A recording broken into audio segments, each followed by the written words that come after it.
know what I hate? I hate whiners, you know? I hate people who just complain. I had a guy in a joint one time, cell next to me, and he used to yap about everything. He used to yap about the food, and yap about the guards, and yap about this, and yap about that, and yap all night long. Fucking yap. Like a fucking 747, you know what I mean? Like an engine stuck right between your ears, and you can't get away from it because he's right next to you, you know what I mean?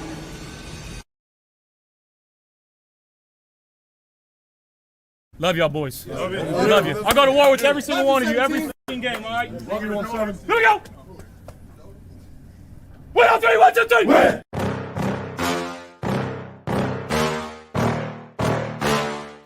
Yeah.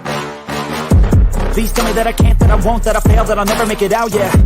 Please tell me all the bad, never good, fill my head full of every single doubt, yeah. Please say any negative thoughts, I pop off when I hear people say I cannot. I get off to the thought of proving everyone wrong, I won't stop to the top, so you better back off and get lost. I'ma stay loud, stay proud, never running out, never heading south. I'll be spreading out, call it word of mouth, can't put me down, I'll be getting loud. You can have me douse, not what I'm about, have your fucking cloud, it be raining now, I keep making sound, go another round, bitch I'm legend bound, can't stop me now. You don't wanna fuck with me, a slow burn like a disease. Just tell me that I can and I'll show you things that you couldn't believe. Just tell me that I can. Just tell me that I can. Just tell me that I can. Just tell me that I can. It's showtime. Welcome to Friday Night Lights. I'm your host, Tommy, to the highest degree, to the TOP from the 313. And by my side is my main man, my Toucan Sam, the one they call the Apex Man, Mr. Mikey. I'm going to continue to say that until he returns to Friday Night Lights. Hopefully sometime soon. I think he'll be back for the draft. What up, Bills Mafia? Happy Friday to you, man, as well. Man, sorry for coming on so late tonight. I was supposed to be on at 8, I know, but things changed today, so I apologize about that. But I am here, and we are talking Buffalo Bills football, man. So let's get right to the comments. As you guys know, I fall a bit behind. Look at that. That's me. Sorry for this. That's my comment. Awesome, says Ronnie. What's going on, Ronnie? Going Bills. Go Bills, says Ronnie. Sylvester says Tommy. Bean Island, believe in Bean Island is closed. Whoever didn't believe in Bean Island has to stay on that side. It's still open. You know what? Because I am president of Believe in Bean Island, I am going to keep it open for a little bit longer, but not for too long because, man, the haters are still hating. They're hating strong. I mean, listen, it doesn't matter what Brandon Beane does at this point. He's just going to get the hate. I mean, I've come to the realization that it's not going to change. It's crazy. I would say it's like 80% of Bills Mafia despise Brandon Beane. I honestly don't know why. I don't get it.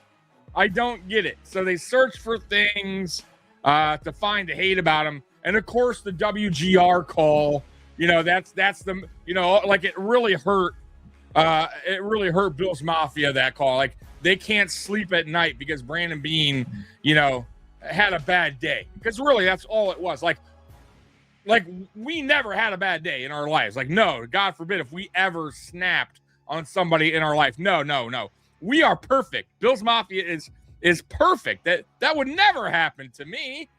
Guys, we all have our moments. We all have some bad moments. That was a bad moment. And I'm sure he understands this. But if you're going to just continue to harp on that, then I don't know what to tell you, right? And then, of course, they want to, you know, the other classic thing is the drafts. How bad the drafts have been. I got to totally disagree with the whole Brandon Beane and the drafts are terrible. His selections have all been shit. The players that we got here are garbage from the draft. Have you guys looked at the roster? The majority of their starting players are from the draft, are draft picks from Brandon Beane. The majority of them, right? Come on, man. Like, there's only one, I would say one draft, and I think that was 2020, which I graded it like a C. Everything else got a B and an A. I think the A was 2018, obviously, Josh Allen, but outside of that, they've been all Bs, only one C. So free agency has been where really Brandon Beane has not done well. And I admit that. And I've said this a lot, right? Also trades. I've mentioned that too, that's something that he has been not the greatest as far as pursuing them or being aggressive with them. But outside of that, I feel like he's been a very good GM. But once again, Bills Mafia, a lot of you guys are just not going to accept that. But it is what it is. Go Bills. What up? What up? Bean Island, baby. Yeah, even Weston, Chiefs fan. He knows the deal, right? Bean Island is the place to be, man. Believe in Bean Island, right? Hashtag BB, right? I think people are starting now to understand what Brandon Beane can do now that Sean McDermott is gone. What type of players that he can bring in that Sean McDermott would never allow or let happen. Come on, guys. You think CJ Gardner would ever be a Buffalo Bill if Sean McDermott was head coach? Hell no. Oh no. It's showing you right away that their approach, that Brandon Beane's approach is going far opposite of what Sean McDermott's approach was for this team, the type of players that he wanted in the locker room. Choir boys, all choir boys, we're that. Listen, and I'm not totally knocking Sean McDermott, but at the end of the day, you got to take some chances on players like a CJ Gardner that could actually do something for your team, right? You have to take that chance. You know what I mean? You can't pick all choir boys. Sometimes you gotta take the risk there. CJ Gardner-Johnson is a great pickup. Everywhere he goes, he delivers this dog mentality and great secondary play no matter what scheme. Absolutely, man. The dude is not scared to get dirty, man. That dude hits. You're gonna feel it for sure. He's also a ball hawk. He's everywhere, right? He seems to be in the right place at the right time. That was an excellent pickup that I don't think anyone saw coming. So great pickup by Brandon Beane. Brandon Beane's done his job this offseason. I don't care what fucking haters are still out there looming in the dark, throwing shade Brandon Beane's way. He's done an excellent job. We'll get into that. I don't want to fall too far behind in the chat, so let me get caught up. Everybody is going to say bargain bin Beane, but I say Bean Island, baby. Yeah, absolutely. Weston knows, man. Look, Weston's a Chiefs fan, like I said before, and he understands what a good GM is all about. And bro, you guys can see what's going on since McDermott has left, and I'll explain. I'll get into that as the podcast goes on. Sandra in the house. What up, Mafia and Tommy? Don't get behind in the comments because it wasn't looking good. I'll try my best. You know me, right? I get on my little rants, and before you know it, I'm an hour behind in the chat. But I'll say this. I may be one of the few podcasters out there that actually get to 95% of your chat, of the chat, right? I make sure, to show you guys that I care about what you're saying in the chat, and then I'm reading your chat as well. So not a lot of podcasters out there give two shits about what you guys have to say in the fucking comment section. So I do, right? So I try my best. I'm sorry if I get a little bit behind. Mikey usually helps me with this side of things, but obviously Mikey's not here on Fridays for a little bit. So the Nate Dog, don't really know why so many people are hating on Beane the last year or so. Most are obviously morons. Beane is a top 5 to 7 GM in the league. The morons think that just because the bill, at the end of the day, look, the reality is Brandon Beane is I would say a top 5 GM. I actually looked it up. I believe they had him 4th or 5th rated GM in the NFL. Guys, how bad has it really been? This team has gotten to the playoffs 8 out of the last 9 seasons. Like, how bad has the roster truly been? Has he made mistakes? Yes. Has free agency not gone so great for him? Yes. Could he do better on certain, extensions? Yeah. I mean, I'll be honest with you. The majority of the extensions, though, have been pretty good, right? Are guys that actually have lived up to their extensions so far. There's a few we'll still see. Gregor Rousseau, but I still feel like Rousseau gets a little bit too much hate. I don't feel like he'll ever be this 10-sack guy, but I think he'll always float around 7 to 9 sacks. But what he does well is run defense, and he led the league in edge for run defense, right? So I'll take that all day, man. He gets high pressure rate, really great against the run, and he's young, and he's not that paid. Like, he really isn't. Tommy, Bradley Chubb was a great pickup also. People was complaining, like always, saying the contract is too expensive, and it's not. It's about 13.5 a season.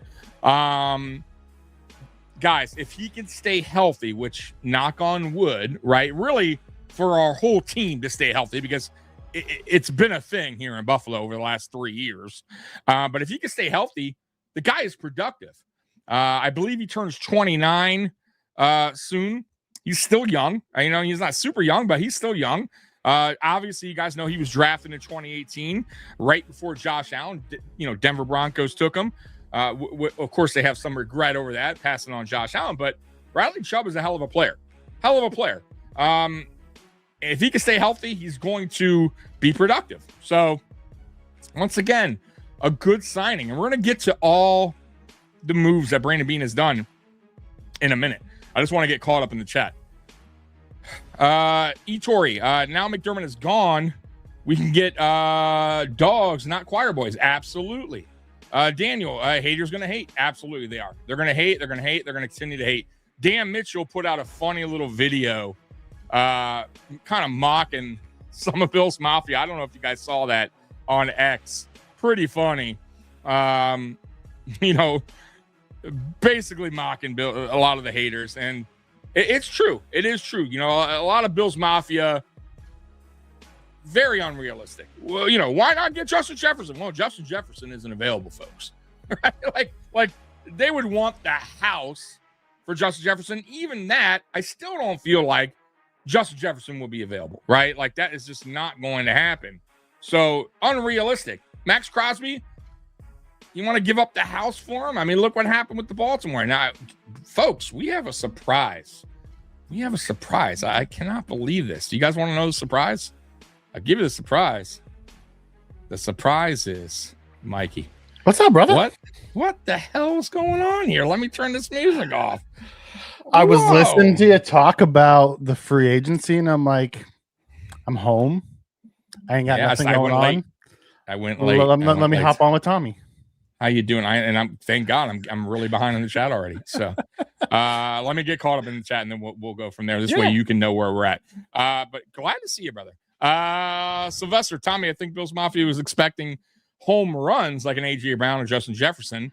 So to them, if we didn't get them, it's a failure. Yes, it's a failure because they already have in their mind that Brandon Beane sucks as a GM. He's terrible. If they didn't have that in their mind, let's say this was a normal year and Bills Mafia for some reason didn't hate Brandon Beane, they would think total opposite of the moves that he's made so far. Believe me, it's kind of like the thing with Josh Allen when we had him the first 3 or 4 years, where a lot of the national media was not letting go of their narrative on Josh Allen, right? And they refused to let it go, right? They still felt like Josh Allen was not good, was not a top 5 quarterback, blah, blah, blah, blah, blah. Now some of those guys are finally coming around and understanding, but they're still, believe it or not, there are still some guys out there that hate on Josh Allen, that feel like Josh Allen is not a good or at least not a top 5 quarterback. So haters are going to hate, man. Bob, how you doing? Hey, I like Beane. You should like Beane. Let's see here. Bargain Beane, 80%. Yeah. Beane Island, man. I love Beane Island. I'm almost caught up, Mikey. All day. No, it's all good. Definitely doesn't help that a lot of fans don't understand what Beane's role actually is. The coaches choose players best fit their needs and scheme, and then Brandon Beane does his best to get the guys they want. Absolutely, and that's what every GM's job around the NFL and really every sport is to do. Right? Is to go with what the coach's scheme is really, and what their vision is. What they're building, right? The kind of team and culture they want to build. It's the responsibility of the GM to build that with the coach. Because if they go the opposite direction, you're gonna have a fight there, right? You're gonna have a tug of war, and that's never good, right? Then it's gonna go quickly sideways. You know where I'm at right now, Mikey? Yep, I got you. Okay, cool. Mikey will take over now on the chat. I don't know enough about D. Alford. I'm shaky on Chubb's health. I'm cool with the offseason so far. Vader, I'm with you on that. Here's the thing. I'm not really shaky about Chubb's health. Like, I realize he's had a couple, freak injuries, but for the most part, he's been pretty healthy, and he's productive when he's healthy. I heard you talking about Maxx Crosby when I popped on. Brief. I was just bringing up why. Would I have liked Maxx Crosby? Yes. Would I have been upset if we gave up 2 firsts for him? Absolutely not. Would I have liked Trey Hendrickson over Chubb? Probably, but at the money, absolutely not. They gave him stupid amounts of money. They did, and he's also 32, getting ready to turn 33. Hendrickson, so he's at that Von Miller age when we made that swing before. We've done that, to where Chubb is 29, getting ready to turn 30. I think if we go get Hendrickson, we don't get CJ. That's what I was just about to say. Yeah. You can't really build much more in free agency. Also, 2 years after, you're kind of stuck with a big contract, right? So now you got 2 big contracts on your salary. You got Allen, and then you got Crosby or Hendrickson, and then Bills Mafia's like, "Where's the money? Where's the money?" Right? And it's right there, right? Like, so listen, guys. I try to tell you guys, it's not an easy gig. What they have, these GMs, right, to make everybody happy, to fill the roster. You can only have so many superstars on your team, right? You can't, some get lucky and get through the draft. They're bad for a little bit, get great picks, but eventually these guys want to get paid, right? Even those draft picks in time will catch up, right, and go, pay me, right? Now you got a problem. You can't keep everybody. I mean, look, Mikey, it's funny because we talk about like the Bengals. I'll give you an example. They're paying buku amount of money for the 2 guys, right? Burrow, or actually 3 guys, Burrow, Chase, and Higgins, right? What has that gotten them? Where have they gotten? Like, you know what I mean? Like, so it's not, you can't throw all your money and resources into just 2, maybe 3 players. You got a 53 to fill. I would have loved those guys, but at the end of the day, Mikey, I'm actually liking what we're doing now. I really am. I'm liking the guys we're filling in. I love the McGovern signing. Like, there's a lot of key signings that people aren't talking about. And honestly, it starts with like Alec Anderson, cheap signing, a really reliable guy. Putting the tender on RVD. RVD, exactly. There's another guy that's reliable that can also go in different positions on the offensive line, which is key when you get some guys hurt for a play or 2 or even a game. And then of course you got the DJ Moore trade. Once again, people are going to hate on that, which you knew it was coming, but you guys wanted a 1, right? You wanted a 1. He is a 1, and he's a reliable 1. He's good. He's well-rounded. Great route runner, great hands, good speed, can pretty much do everything you ask for him as a 1. Right? But yet it's not good enough. Like, guys, like our offense last year, me and Mikey said this a million times. The offense wasn't that bad. What we were missing was a go-to guy. Really, honestly, that's what we were missing. A guy that Josh Allen can rely on when things were breaking down. We got that guy now, right? We have that guy in-house, and we got our center back. So we have a good offensive line, a good receiving core now, right? And we're not done yet. So I don't know. I don't get the complaint department. Right? I don't get it, Mikey. That's my confusion with all of this. Walter has my favorite comment so far tonight. Mikey failed his physical, so he's back to the show. By the way, that was some dirty business by Baltimore, and it's not the first time they've done it. It's not the first time. And local radio out here made a great point. The guys I listen to on the way to work, great channel, by the way. Mike Valenti, his name is, in case you guys ever want to hear it, 97.1 on, you can find it. Anyways, he said, look, it not only did Baltimore do the Raiders dirty, but who the hell is going to want to do business with the Ravens, knowing they pull that kind of shit? You know what I mean? And they've done it more than once. Like, so it's not only did they do bad business with the Raiders, around the league now, GMs are going to go, I don't know if I want to do business with these guys, right? Like, it's a bad look. It's not good. I get it. But at the end of the day, they had buyer's remorse because every single player, Mikey, for the most part, a lot of these guys in the offseason are going through some type of rehab or, maybe a small injury they had that maybe they had a little small surgery. So, of course, he was going to fail the physical. Like they said that there was no way he was going to pass, right? Like, he didn't have a small surgery. He had his meniscus. Actually, but I'm saying but it's only a couple months. He's not going to. It's not a surgery where he's going to be out for the year. He's going to be out for a couple months. He's going to be out for a couple months. And he'll be healed up. Yeah. He'll be healed up, ready to go. But they knew this. Is my point. You know what I mean? Like, why? Like, they just have buyer's remorse. What happened was, I feel the like backlash of the 2 first rounders. Yes, and they realized what more than likely they understood that the contract, the deal wasn't in place until the new season began or whatever, and they probably more than likely got with Hendrickson's agent and said, hey, I want to be a Baltimore, and they figured, damn, it's going to cost us the same, probably money wise, but without the first round picks. Okay, let's just fail his physical. I mean, the deal's not done anyways. The NFL can't do anything. They can't step in. So, yeah, kind of fucked up. And I think Crosby stays. What do you think? I think Crosby stays this year, and they try to move him next. No, I do think Crosby stays until the deadline, and then they try to move him at the trade deadline for some draft picks. Someone want to go all in or show that he's. Well, I think they're going to try to move him at the deadline because he's going to show that he's healthy. Because right now everyone's worried about his health, right? Because he failed this physical. So he'll go out, he'll show that he's healthy, and then they'll move him. Or the Raiders will be better than everyone is expecting, and they'll keep him.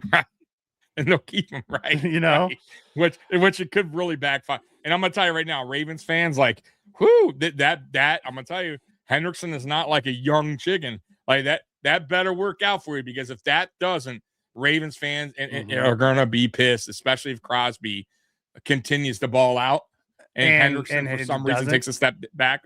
Yeah. Oh my God. Now, of course, if it's the other way around, they're going to look like geniuses, right? Like the GM's going to look like, the best GM in the league. What a smart maneuver, but time will tell. Mm-hmm. Yeah, it's wild. So that's comes to time, Mikey. If the defense is actually good in the playoffs, then that'll help our offense. If the defense allows 25 points instead of 30, that'll help our offense. Yeah. Listen. Yeah. Hearing Chubb's presser, when Chubb said, I asked the coaches, and the coaches, basically said the everything that had been talked about is the offense scores points and the defense job was not to lose the game. We're going to set the standard. We're going to stay aggressive. Our biggest concern about McDermott, and I think McDermott was a very good coach. I think he just hit his ceiling. My biggest concern about, and my biggest, issue I had with McDermott is when the times got, when it came down to those clutch times, he went soft.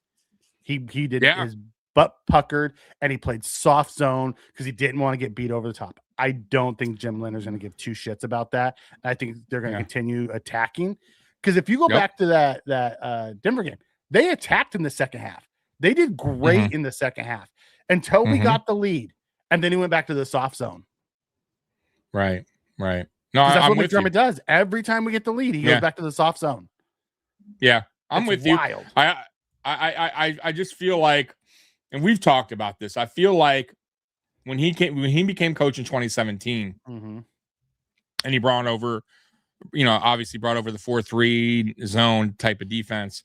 It worked great for the first 3 or 4 years because of, when we talked about this, because of Poyer and especially Poyer and Hyde, and which thank God, because I don't know if it would have worked out period without those guys.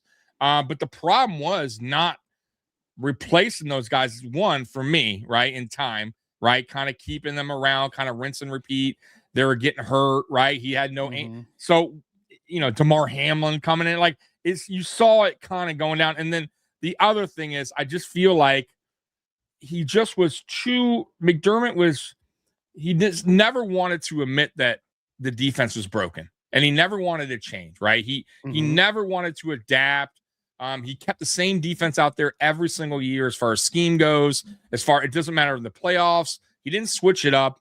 And what I like about this new defense, particularly, Mikey, is I love that what they did on this coaching staff was they brought in a young coach like Leonard, right, who has a different kind of mindset for kind of the new age kind of football and what he wants. And then you got the old head and John Fox, who's been there, done that, 2 Super Bowls. We didn't have that kind of veteran. It was McDermott's way, and that's it. Bobby Babbitt was not going to tell McDermott what to do. He wasn't going to change the scheme. John Fox is going to relate to Jim Leonard. They're going to go back and forth with ideas, switching the defense up. I love it because it's not going to just be a 3-4 always. Jim Leonard said this. He's going to mix up the defense at times. I love this. And if you notice what they did, very first thing they did, Mikey, and it almost tells me that Beane and Bagula talked about this. The defense seemed to be the first priority, to be honest with you. With that defensive coaching staff, right, and changing Leonard, getting John Fox, who was a defensive-minded head coach, coming in, bringing in all these defense assistants, young upcoming guys. Like, so you're talking about coaching, not players. Talking about coaching. Okay. Talking about what they did coaching-wise, not players yet, because we haven't gotten there. We're starting to, but coaching. I'm talking about the coaching staff. The very first thing to me after the hire of Brady was to concentrate on the defense. We need to switch that defense up. That's what's really been failing us. They didn't come out and say it, but it seems that way, right? I mean, they said it without having to say it. Correct. They tell me the problem without telling me the problem. Here's my favorite thing. I mean, I love the Jim Leonard hire. My favorite part about the Jim Leonard hire is they didn't go get a bunch of old heads to put around this young kid. They went to the college ranks and started pulling guys from the college ranks. The code DC out of Oklahoma. Because here's the thing. If Jim Leonard turns this defense around in a year or two, like everyone thinks he's probably going to get a head coaching job.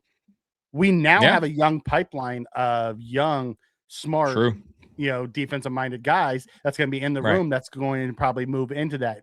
We used to have it on the other side when McDermott was here on the offense. Now we're just going to be constantly looking for that defensive guy. So we're putting that young pipeline of defensive guys that are going to grow into it. And that's what I'm more excited about. No, I that's what I'm saying, Mikey. With the old head and John Fox, who's there to answer any questions or chime in and go, hey. For both Brady as a head coach and Brady Leonard as a D coordinator. Absolutely. So like McDermott would never have done this, right? Like I'm just saying, like McDermott was just too. His big one was go get a defensive coordinator that like allegedly Frazier. But even then, in year one, they still butted heads. And he still took over his play calling at times, which was an insult, really, probably to Frazier. But Frazier's a good guy. He never would have said anything or came out and said that's bullshit. You know what I mean? He pretty much walked away, right? They had a mutual agreement there. But let's get to the chat because I know we're falling behind. Yeah. Jarek in the house. What's going on, brother? What up? Says Beane's having a good offseason. My only criticism is interior D-line play and the linebacker depth so far. Secondary is filled with versatile guys that can play multiple alignments. Not only that, I love the Geno Stone signing.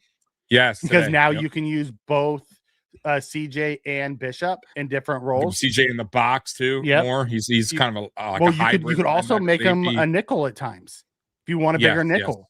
Did you heard about Dorian Strong, right? He had the neck No, surgery, what and happened? he says he's going to be back. Oh, wow. Hey, you know what? Even if he wasn't, I'm just glad the surgery went well. Yeah. You know what I mean? Like, So good, he says that's awesome to hear. He got the thumbs up that he will be able to be returned to play. It's just they don't know Awesome. how long it's I going to didn't be. hear that. Yeah. Okay. I heard it on the way Good home for today him. from Sal.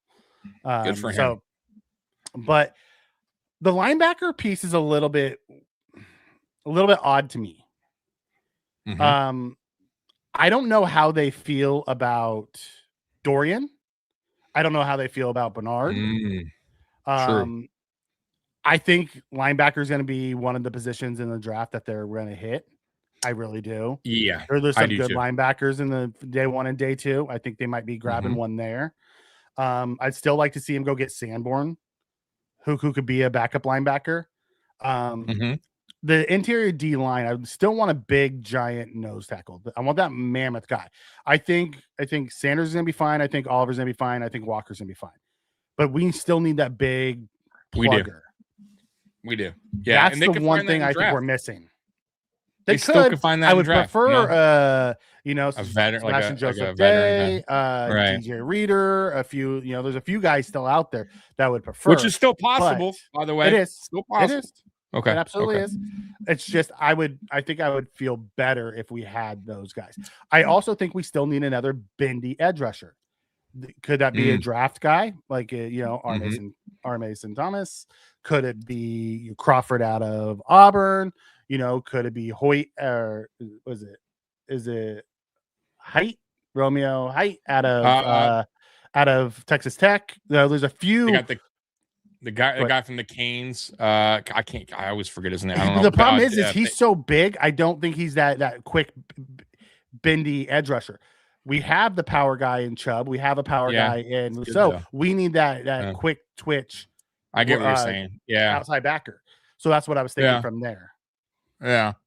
It's possible. What I'm thinking how the draft's going to play out. Now, free agency isn't done yet, but I have a feeling you're right. When we talked about this last time, I have a feeling they're going to trade back, which honestly kind of makes sense. The only way I don't see it happening is if there's a guy that just so happened to drop, and they just cannot pass on it. That's the only thing I could see happening. Outside of that, it's a smart move to make. I know it's probably not going to be a lot of people's, favorite thing that he's going to do. But it makes sense. You don't have a second round. You can get more draft capital. Unless there's just somebody there that you can't pass on. That you can't pass up on. That is not going to be there in a second round. Not even that. Like if it's the last, if it's one of those guys that should have been top 15 that fell. Yeah, right. That's what I'm saying. Yeah. Now you go up. I don't think safeties. Really. I think they should still draft a safety. No. I really do. I just have a weird feeling they're not gonna now. I don't, to be honest with you, they still got Hancock. I think they might draft a late safety. That could be Taft out of Texas or, Bud Clark out of TCU. There's a few safeties out there that they could still get, but it's probably going to be more of a day 3 safety pick rather than a day 1 or day 2 safety pick. Yeah, true. And I do really wonder how this, because I'm gonna be honest. Like I love the CJ Gardner pickup, but it's kind of an experiment, to be honest with you, because obviously 1 year. I get that. But my point is he's had obviously, he's been known around the league, right, to have his issues. However, he's a hell of a player. I do really wonder if he comes here, he brings it, and he's everything that we know he can be. Is if they wind up wanting to keep him here because he's still young. I mean, I would definitely, if that dude has, he's a ball hawk, he's a hitter. I would not mind him if he has a good year that they can figure out how to keep him here because he is a good player. He just has those issues maybe a locker room like what Buffalo has, where it's very family friendly, and also we have young coaches. Young coaches tend to relate better.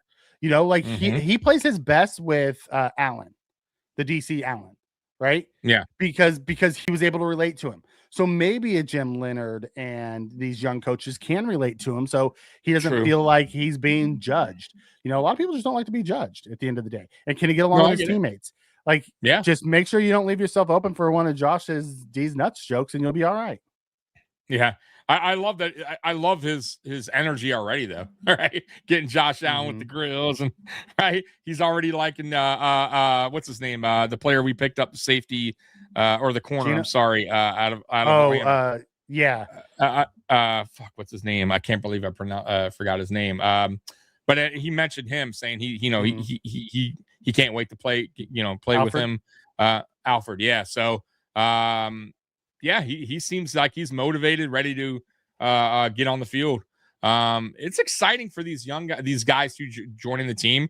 Imagine, Mikey, joining the team, new stadium, brand new stadium, grass field, like everything you would want, right? I mean, brand new stadium. Like, not only that, but all the stuff that's in that Ad Pro Center is also in that stadium now. So all the saunas and all the other stuff, it's in the stadium locker room too. Like, they built the same kind of setup over at the stadium, which is also going to be one of those things that attracts guys. Absolutely. So I think Coleman can easily do his role now with DJ Moore. He won't be thrust into the number one role. And that's kind of what we needed. Like, the fact that we took this raw prospect and said, okay, you have to be our one, and just threw him out there. Like, now he's gonna be like the wide receiver 4. Let's ease him into it and let him slowly work his way in. Guys tend to, and maybe he is a bust, maybe he is, but guys tend to, progress at different stages. Different guys progress differently.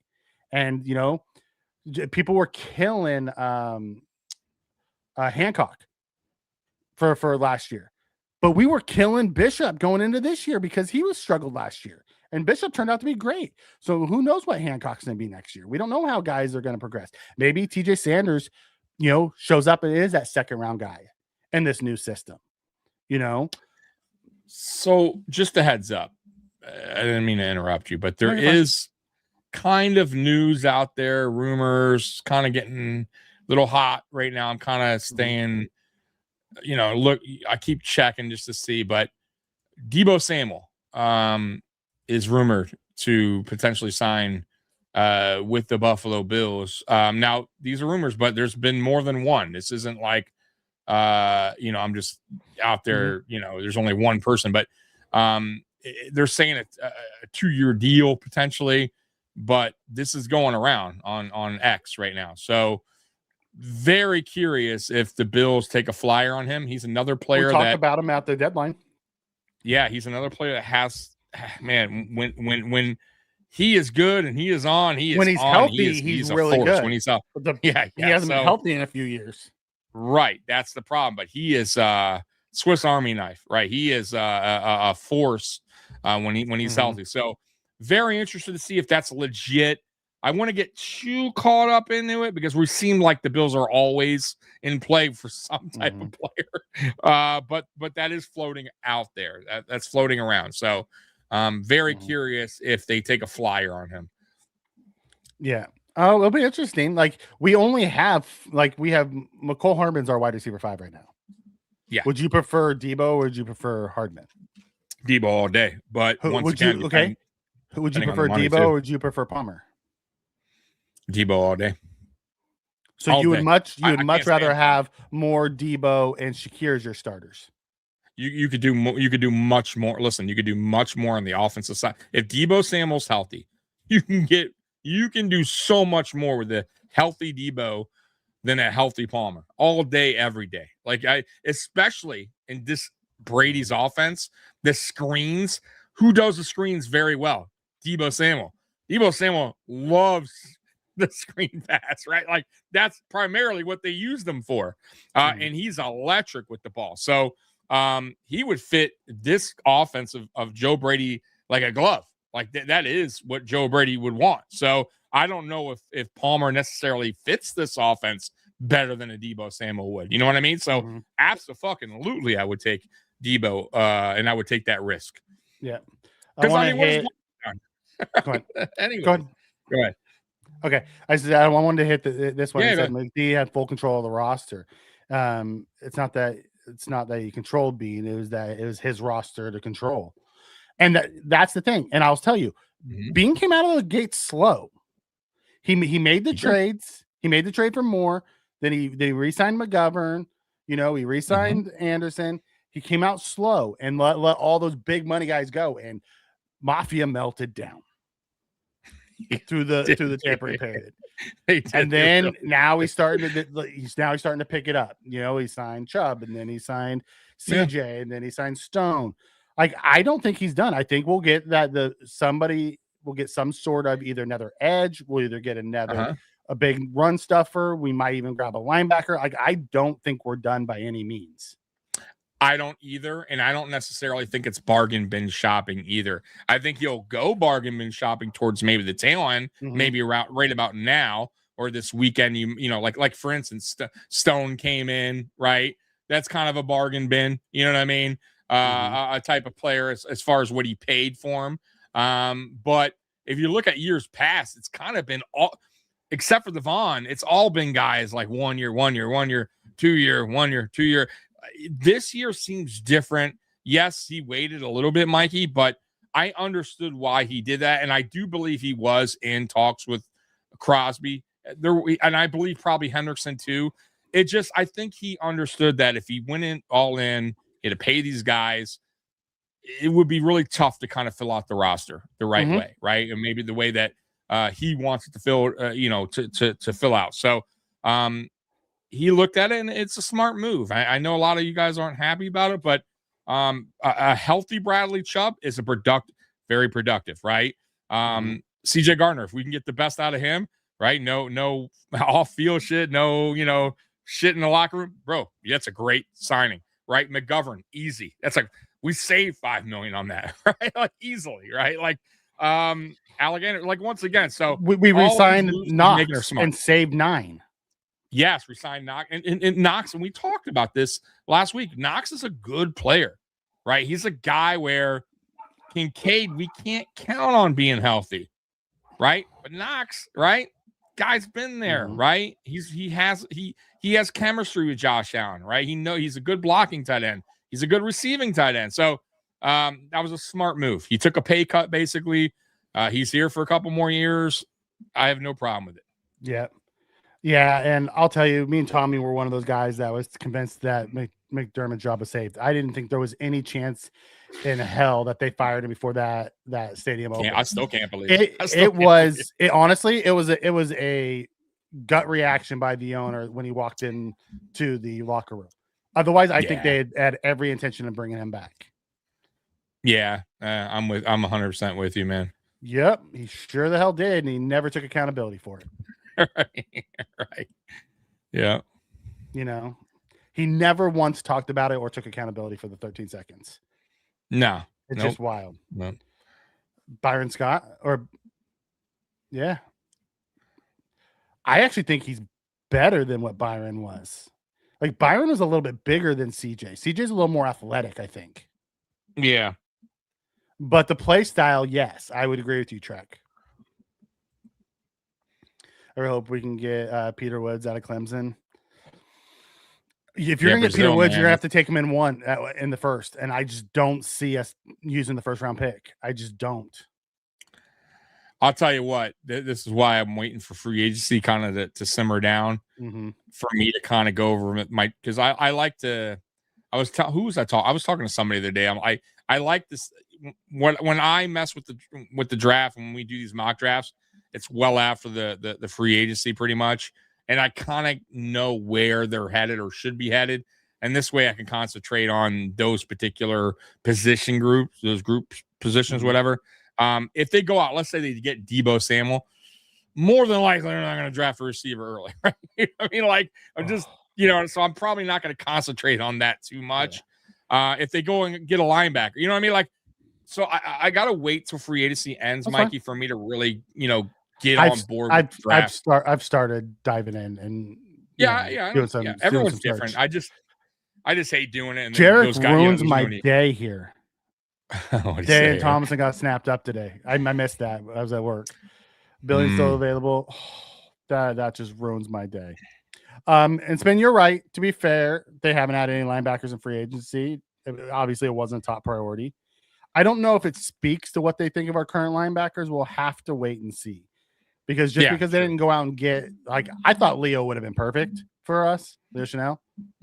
They obviously absolutely didn't feel the need to do that. So I will trust Beane, and we'll go from there. Oh, they went to Pitt for like 2 years, 11 million.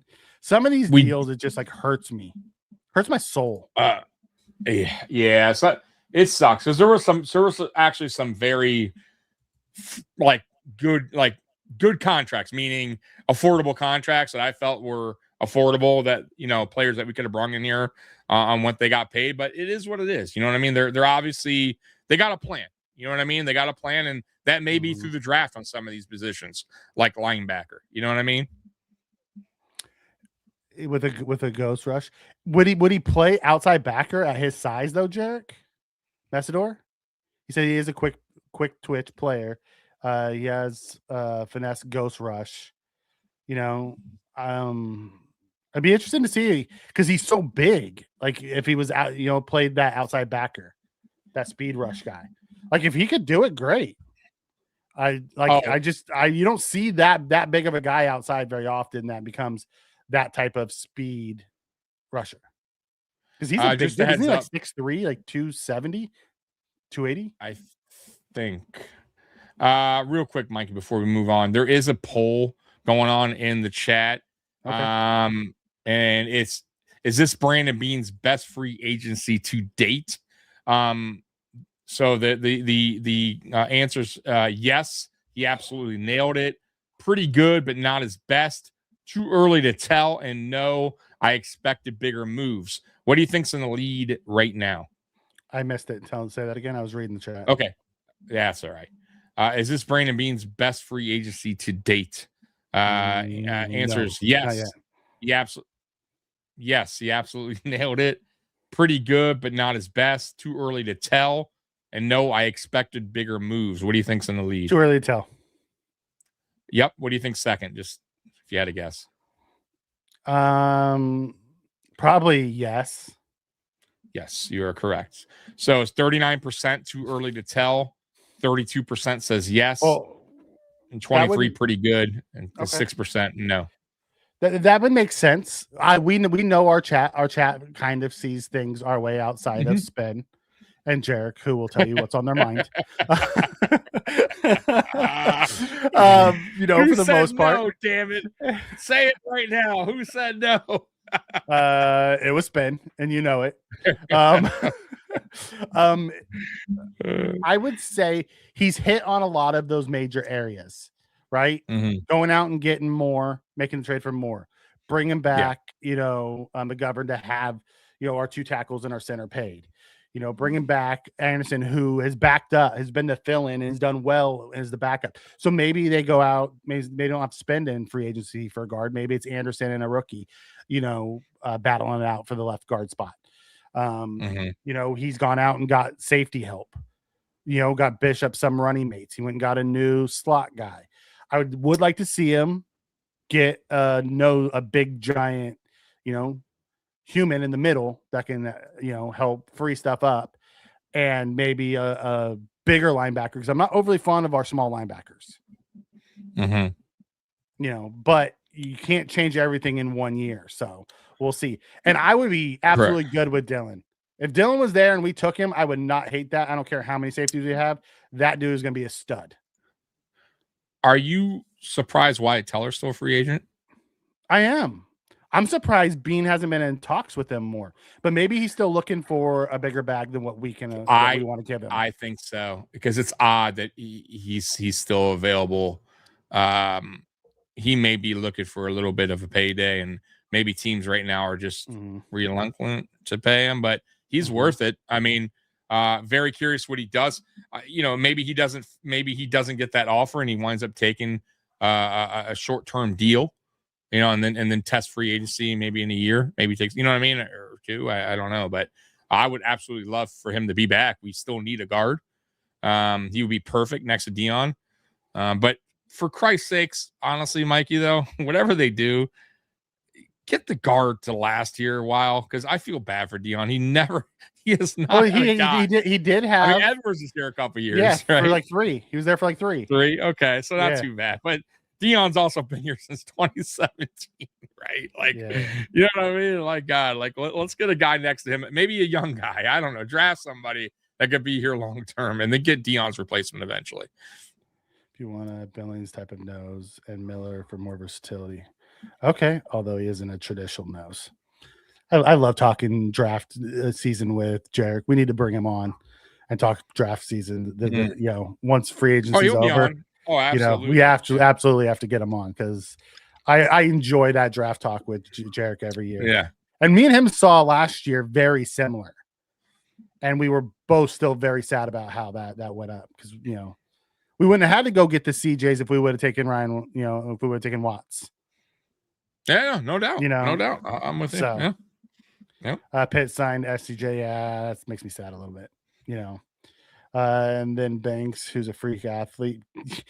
Yeah, Banks is a unique bird. Here's my issue with Banks. Banks has all the talent in the world. You just have to unlock it. He's such a raw prospect. You know? Yeah. And Beane and McDermott have been raw prospect guys forever. I would love to just hit on a guy who comes out the gate and don't have to wait. Right. I'm with you too. Right. Like, but you know, it doesn't see, you know, but I'll say this, and this is what I like too so far, is McDermott's gone. You're kind of seeing a different approach in free agency, right? Especially with CJ Gardner. You're going to see a different approach, I believe, in the draft as well. So that's why I keep telling people, let's, you know, at least the haters, right? Or the people that are just don't like Beane. Let's see how this offseason goes in as a whole, right? Let's right now, I feel like it started off great. Let's see how the draft goes and then evaluate, right? Be fair. Like, but you know, I don't know if they will be, but I really truly feel you can already see the vision is different. Like what kind of players are going to be brought here now compared to prior years with McDermott. Track says, "Do you guys think they'll bring back Brandon Cooks?" It depends on if they bring in Deebo. Like I wouldn't hate Brandon Cooks being back. I wouldn't. I would much rather us move on. Like honestly, I would much rather us not sign Deebo and us draft a speedy wide receiver, young speedy wide receiver in day 1 or day 2. Yeah, honestly, I just don't think Cooks is back. To be honest with you, Look, I appreciate what he did here, but for me, like his hands were a problem, man. Like he just nothing he really caught was clean. Everything seemed to be bobbled, and I can't trust a guy like that, Mikey. Like I need a guy with some with sure hands, right? Like better hands. We have enough. Remember when we had the year where everybody's dropping passes here? It's like drop Knox gonna catch any digs at it. Like we don't need that. We don't need another guy like that here, man. You can get open, but you got to catch the ball. Yeah, and Vader's talking about Coleman. He's not an X, and that's okay because they talked about it at the combine how they want to move Shakir around more. They don't want him just to be a slot only guy. Good. And that will open up, you know, Kincaid to go out to the slot, Coleman to come into the slot, move guys around. They don't have to stay in the same spots all the time. You know, what Leonard's been talking about on defense, having assets and moving guys around and having them positionists and that they can be versatile. I want that on offense too. Like we don't have to have the same guys going to the same places every time. Go to the matchup. Go to your three tight end set, right? Then as they bring in their big package, spread them out. You know, Knox and Kincaid can both run routes. You can throw the ball to the tight end out of the backfield. Haas isn't horrible as a pass catcher. Like there's so many things we can do. Yeah, I'm just, and with Pete Carmichael now scheming things up for Joe Brady to call the plays, I feel way more confident in what this offense can be. Because Pete Carmichael schemed things up for Sean Payton for years. Yeah. No, I'm with you. Like I said, that's what we're talking about. When I'm talking about this coaching staff as a whole, you bring up Carmichael. It's a great point. Kind of like I bring up John Fox, right? You got some old heads in the building too, right? You got a lot of young coaches, which we love, right? Innovative. They're gonna, but then you also got the old heads and Carmichael and Fox to kind of give their opinions, their knowledge, right? Maybe they got a little bit more knowledge on certain areas. I love it, man. I absolutely love it, man. It's going to be really interesting to see those two work this offense out, Carmichael and Brady.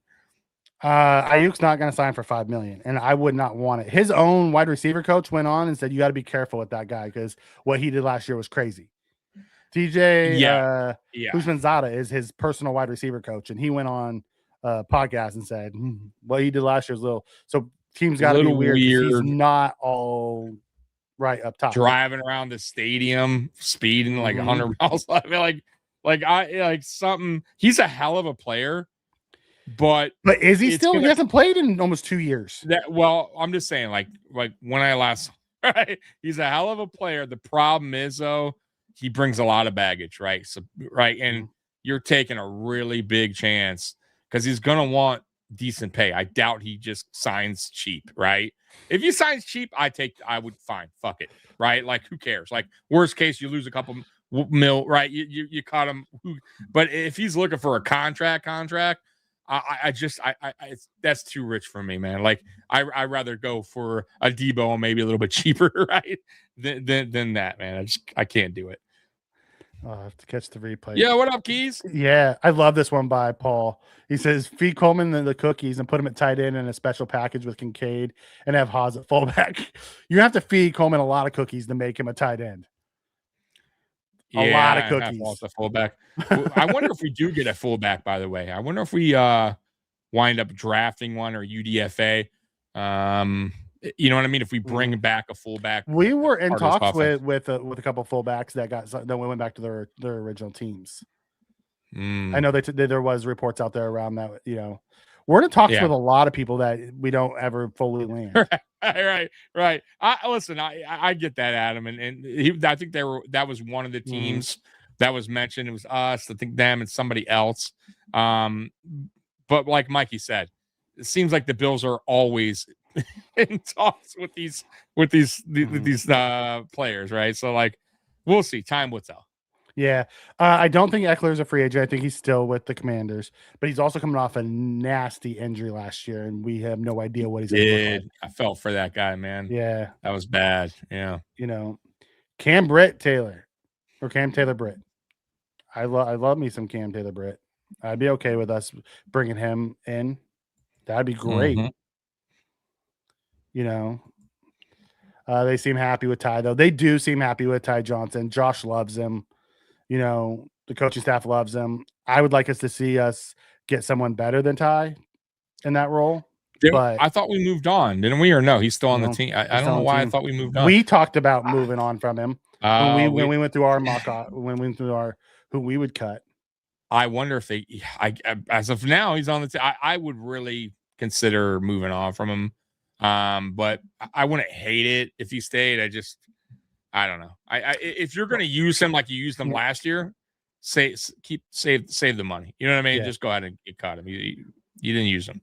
This Connor McGovern comment here, which says McGovern's as good as Tyler Lindenbaum, who took less money. Credit to Beane for that as well. What did you think about Josh getting involved in contract negotiations? I didn't hear about that. Josh called Beane and Tyler, like Connor McGovern talked about it in his thing, saying Josh was, getting us to the middle for us to have this conversation on both sides. You talking about in the talks with McGovern and Beane about the contract? Yeah, how much McGovern was going to make? Yeah, I didn't hear about that. McGovern talked about it at his presser. Like, what do you think about Josh like being agent? McGovern, you mean? Okay. Yeah. No, I honestly did not hear about that, but obviously if he said it, it's true. Interesting. I mean, but listen, Allen he's our franchise quarterback and a smart guy, and that has to do with the offense and a very important part of the offense. So, I don't mind, especially since he got the deal done at a very good friendly team deal. I hope Josh is more involved on these contract talks if we're saving about $5 million. Yeah. Right. I thought it was just wild when he came out and said Josh was the middleman between the two to get them to bridge the gap to, Yeah. Beane was probably a little bit. Beane was probably around 10. They were probably at like 16. Josh got him to meet at 13. I do like I watched some of McGovern's presser where he said just clips where he talked about, what's a couple million more. If you're good with your money, we don't really spend much. Like, it's not a big, and I've talked about this with you, Mikey, like certain players, remember I told you this, not every player is going to want to move with their whole family. They got the kids that go to the school. For a couple million, it's not the end of the world. Like, you know what I mean? They're already on a for team. Us normals, yes, but for those guys that make that type of money, no, some, but some do care. Some care more about, like he said, the family, the neighborhood. Here it would be a pain in the ass for him to just get up and move. For him, it's not really worth it. He'd rather just stay. Now, to your point, there is some people who go, fuck that. I'm taking the $4 million more and moving my family. I don't give a shit what they say. But for me, if I was on a team and I was there a while already, I already have my house, I already, loving my neighborhood, my kids are going to school, for a couple million more, dude, I'm staying with the team. You know what I mean? If there's no problems, friction, it's not a big deal, bro. It really isn't. And I'm glad he said that, because I'm sure some players, because Josh said something about that when he didn't break the bank on his last one. He's like, if I can't live off of what I make, there's something wrong. Richie comes in with a question. He says, I was upset about not getting the edge, Crosby, Hendrickson, etc. But is the reason because we're going to 3-4D and an edge, or what was it as important? No, I think edge was always important. Crosby was going to cost us 2 first-round picks. And I don't think that they were willing to pay that. And money. And the money. Hendrickson was just priced way the hell out of, like, $28 million a year is wild. And aging. He's aging. He's 31 or 32, actually. Coming off injuries. Like, he missed most of last year with injuries. Like, the money he got was just stupid amounts of money. Where we went with Chubb, I felt confident with what they gave Chubb. I would still like us to see us go out and get another edge rusher, but we don't have the normal 4-3 edges. They're more outside linebackers now. And Chubb has the experience in playing in the outside, 4-3 or 4-3-4 from his days in Denver when he was first there. So I'm comfortable with what we went with. I was upset. I can't even say upset. I was disappointed when Crosby deal got broke that it wasn't the Bills getting him. But at the same time, I understood, and if we paid Hendrickson the $28 million, there's no CJ, there's no Stone. Correct. There's a good chance there's no McGovern. Like, if we were going to pay that kind of money to an edge guy, I don't think we would have been able to bring back some of these guys. And it makes sense, to be honest with you, because I truly do believe we were involved with that in talks. And if you noticed, when that deal happened initially with the Ravens is when we signed McGovern. So I don't even know if McGovern gets signed if we go ahead and make that splash trade for Crosby. More than likely, McGovern isn't here, and we're probably bargain bin shopping the rest of the free agency, right? You got a hell of a player, but then you also got the cap that's filled out now. You also got very limited free agency. So I get it, right? But he was involved. I just feel like maybe, if I had to guess, Mikey, they probably countered with a player in return and 2 first rounds to beat out Baltimore's, because Baltimore had better first round picks. And the Bills and Beane was just not, it was too rich for him. And I think he walked away from it, which was smart, because who knows what they were asking for him. Obviously more than what he wanted to give up. Yeah.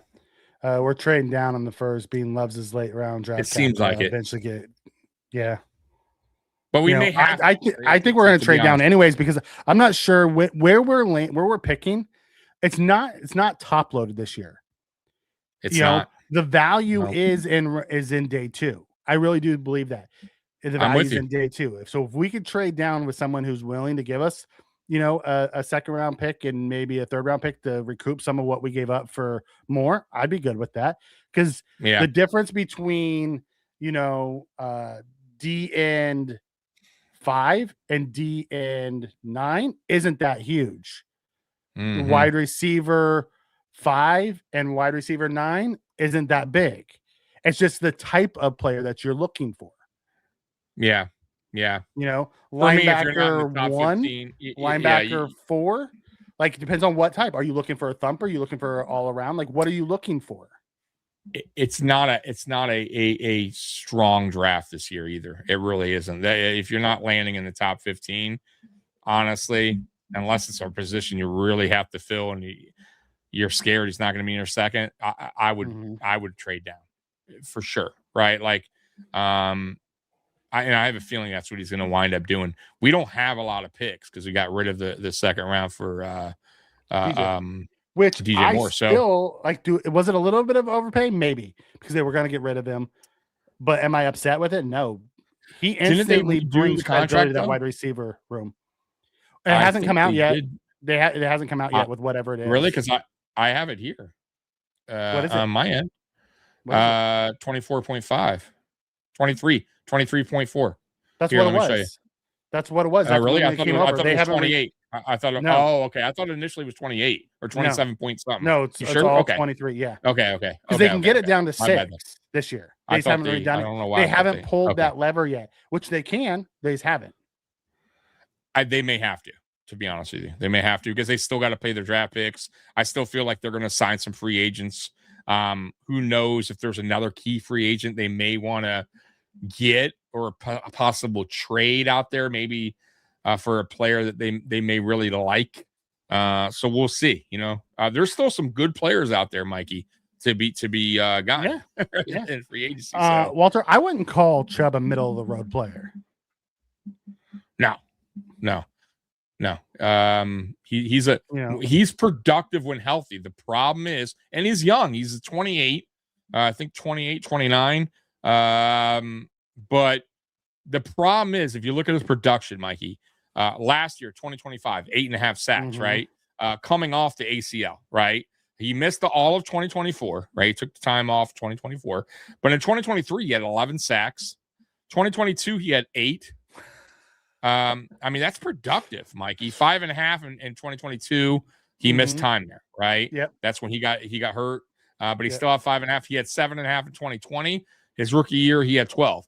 As you can see, when healthy, he's productive. So what we got to hope for, he was healthy last year. And he was healthy last year. So what we got to hope for is the dude stays healthy. If he stays healthy, he's going to be productive. This isn't a case of Joey Bosa. No offense to Joey Bosa, but Joey Bosa's numbers were dipping. They were declining for a long time. Had fallen off for a long time. Okay, so even when healthy, so that's the big difference. He was big in the playoff game, but outside of that, his season-long numbers weren't great. No, they had dipped for a while. So you're getting a younger Chubb is also younger than Joey. Like I said, his production's still there. So once again, staying healthy, this is a great signing. If he doesn't, it's going to be a bad one. I mean, that's just the way it goes, man. But let's just knock on wood the dude stays healthy because he is productive. And I'm with you on that, about McDermott and watching him. And a lot of people did come to McDermott's defense because they were mad at Beane for not getting the wide receiver. I'll say this. Last year was one of McDermott's best coaching jobs. I'm with you. But that doesn't mean he needed to stay. We had hit the wall, and we had been saying that for multiple years. So correct. I was okay with them letting him go. Yeah. Oops, caps. Yeah. So if anybody wants a certain player, make me hate that player, and the Bills will draft him. If you want a certain player, make sure I don't like that player, because if I like that player, the Bills don't draft him. But this could be different, though, Mikey. This is a non-McDermott draft. Me and McDermott saw players very differently. Right. So this may go, actually, for the first time with Mikey, this may actually go the way he wants it. It's a possibility, Mikey. Let's extend Torrance. Here's my concern. I don't think we're going to extend Torrance. I really don't. You're going to pay four of the 5? I would absolutely give him. I An know early you would. extension I know as soon you as would. can. I just don't That's a think smart move. You don't think he stays here long term? That would be a very bad decision. Very bad decision. Listen, for me, and I know it's not the offensive line, defense. Offensive line is super important, dude. We know what a bad offensive line looks like.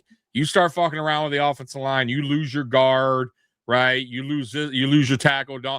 You got problems. You need to get those guys right now are clicking. They're Spencer Brown has been next to Osiris Torrance now for a couple of years now, right? That chemistry's growing. Osiris Torrance hasn't even hit his peak yet. Like, that would be a bad decision. If they I'm not saying I disagree with you. Yeah, I'm just telling you, you can't pay all of them. You can't pay all of them. I get it, but if you get that contract done early, it may not be as much as you think. Osiris Torrance right now, money-wise, is probably not the highest. He's not like considered probably if he was a free agent this next offseason. I don't think he would be a priority, the top 10 guard out there. You know what I mean? Like, do you think he's going to want 15 a year? Because that's what Edwards just realistic. Got. Yeah, but he's not. But Edwards is a little bit more proven in his game, right? He's been around a little longer, right? He's played on a Super Bowl winning team, right? I think he's better than Edwards, but Edwards actually had an okay season. But my point is, I don't think he's there quite yet on Edwards' level yet. So no, I don't think he would get Edwards type pay. But if you get that done early, you don't have to pay that much. Okay. You know what I mean? You're gonna give him 10 a year, and he takes why I would bring him back. And I'll tell you why. There's another for me, Mikey. When I look at extensions, you know what matters too? Durability, big time. And I feel like that's where, right? And I feel like that's where Beane has made a lot of mistakes in some of these guys' extensions. Matt Milano, not durable, right? You gave him an extension when you know he's constantly kind of getting hurt, right? Some other guys you're giving extensions when you know they have problems, right, with injury history. Like that dude is durable. Say what you want about Deion Dawkins. Why do you think he keeps getting an extension? The dude's durable. He's there every Sunday, right? It's like that. Those are the kind of guys you need, right? So I get it. They paid Spencer Brown, by the way, early. Like you got to get these guys out of the way. But most teams don't pay all 5 of their O linemen. Yeah, well, you want a good protection, you want a good run blocking, you want good pass protection, you got to pay. And I don't think I don't think it'll be a hefty contract either if you get it over with early. If it's not a hefty contract, I just have this weird feeling that he's not getting an extension. Would you bring back Milano as a joker in case Hoyt's not ready? On the right deal, yes, I would bring Milano back. Depending on the deal, man, he had a good season actually. Mm-hmm. That's the I only also could reason see him why in the I'm middle. on the fence. I could see Milano in the middle. That's true. Yeah, I'm with you. I mean, I would love for Bernard to be an outside linebacker. Mm-hmm. You know what I mean? Make him blitz just let him run games up front. See, that's what I'm most excited about. We're actually going to run games up front again, and run twists and stunts and a bunch of different things. We're not just going to run 4 and expect in straight lanes and expect those guys to get home. I'm excited about it. I literally don't like that Deebo idea. I get it. And Deebo may not come here. It was just things that Tommy It's just out there. It's just out there. It doesn't mean there's a lot of things still out there. So, man. I pigeonholed us a bit. I don't think Shakir has pigeonholed us at all. I think there was a type of offense McDermott wanted to run. Because at the combine, you heard both Beane and Brady talk about moving that guy around and using him better. Mm-hmm. All right, trying to catch up. I told you we're still pretty far behind. When the chat is here's the thing, Tommy. They're live. When you get going, long. I get it. Hey, man, that's the name of the game, baby. I remember back in the day when Reed Tasker, and they would move Tasker and Reed. Yeah, and that's what I talked about earlier, Trek. I want to see our guys move around. You don't have to be in the same spot all the time.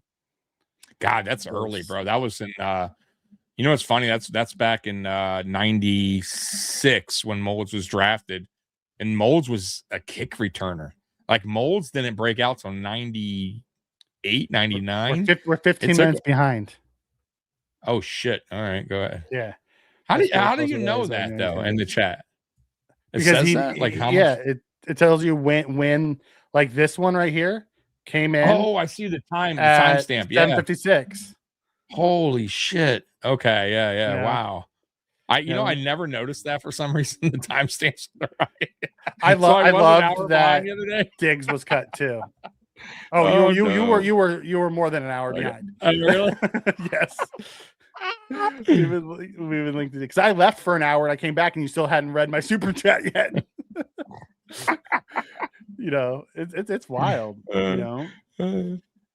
Loving Bean Island, absolutely loving Bean Island. And I'm the president of this motherfucker. Right here is the VP. Right here, Mikey's the VP for sure. But yeah, man, believe in Bean Island, man, all day. Absolutely. I gotta make that shirt. man. Bean Get that Island, thing going. Yeah. Believe in Bean Island, man. A big baller Bean with the sunglasses and like on an island. Right. Yeah, chilling. Yeah. Asked for more money, so at least we needed him to stay. So I don't know what they're talking about. They must be having a conversation in the chat because we're so far behind. I'd work North Korea for an extra $2 million, right? Like for normal guys, $2 million. Woo. Oh, absolutely. Dude, I'm a 500,000. You kidding me? Like absolutely. But these guys are multi-millionaires already. What I don't like is Kylan Allen's QB2, to be honest. If we bring Christian Kirk next, me and Josh are going to throw hands. You know who wants Christian Kirk badly signed here? Dan Mitchell. He's been on board with the Kirk because he thinks it would be a really good player. And I think he's a really good player. Absolutely. I would welcome it too. No, I would have no problem with him being on the team. And it's probably a cheap signing. It would not be much. Yeah, Cole. Hendrickson is older than when Vaughn was when the Bills signed him. It's wild to think about. 31 or 32, something like that. Open up the offense now. Yeah. They talked about it. You heard different people's talk about it. You heard the defense talking about how the Bills were set up. Chubb came in and just aired it. Chubb came in and just aired it out. Right. Yeah. Yeah. It was wild. Who that dude? That dude. Hey, Mikey. That ain't Mikey, is it? Nope. I'm too positive right now. Can't be Mikey. Yeah. I guarantee if McDermott was still the Bills head coach, we wouldn't have gotten DJ Moore, and they probably would have gotten Christian Kirk or Keenan Allen. I don't think we would have traded for DJ Moore. I don't think we would have CJ Gardner-Johnson. Hell no, CJ. That would have never happened. You would have seen a lot of the retreads come back. Yes, that is absolutely correct. You probably would have seen Poyer. You probably would have seen Trey. You probably would have seen Milano. You probably would have seen AJ. You probably would have seen a lot of those guys come back. Mm-hmm. He was also McDermott loved to have guys that were familiar with his system, and that's why. Why do you think that he kept having guys come back here that played here multiple times? Jordan Phillips, Shaq Lawson, AJ Klein. Like, be real, guys. Like, you don't think there was other linebackers out there outside. He just kept wanting to get guys that just believed in his system or knew how to work in his system, but it just didn't work out. Those players were not good. Yeah. I'm with you on this one. I text Tommy this when we signed Chubb. I said I would have hated the Chubb signing under McDermott. Because he would have lined them up at outside and just said, compress the pocket and rush. Yeah. Like he wouldn't have got the best out of him. Nothing. We never actually, did anything with that defensive line. We never, helped, grow those players. That's another thing, Mike. I'm glad you bring that up to player development and just mixing it up on defense. Like, that's another thing to get excited about. It's not just so much about the guys we're going to bring in or the draft picks. It's about the current players too. and what they're going to do, what their roles are going to be with this new defensive scheme, right? What Leonard's going to wind up, using them as, right? Like shifting them on the line in different areas. Like, I can't wait. Like for Gregor Rousseau, for instance, like I'm excited for him. Like I am, because I think I do feel like he can be used in different type of ways on the defensive line. So very curious. I just can't wait to see this defensive line, how this defense as a whole is going to look. Jacob Rodriguez, is one of my draft crushes. So that means the Bills. He's really good, dude. That guy, really good. That guy can do a little bit of everything. Yeah. CJ Allen is super talented.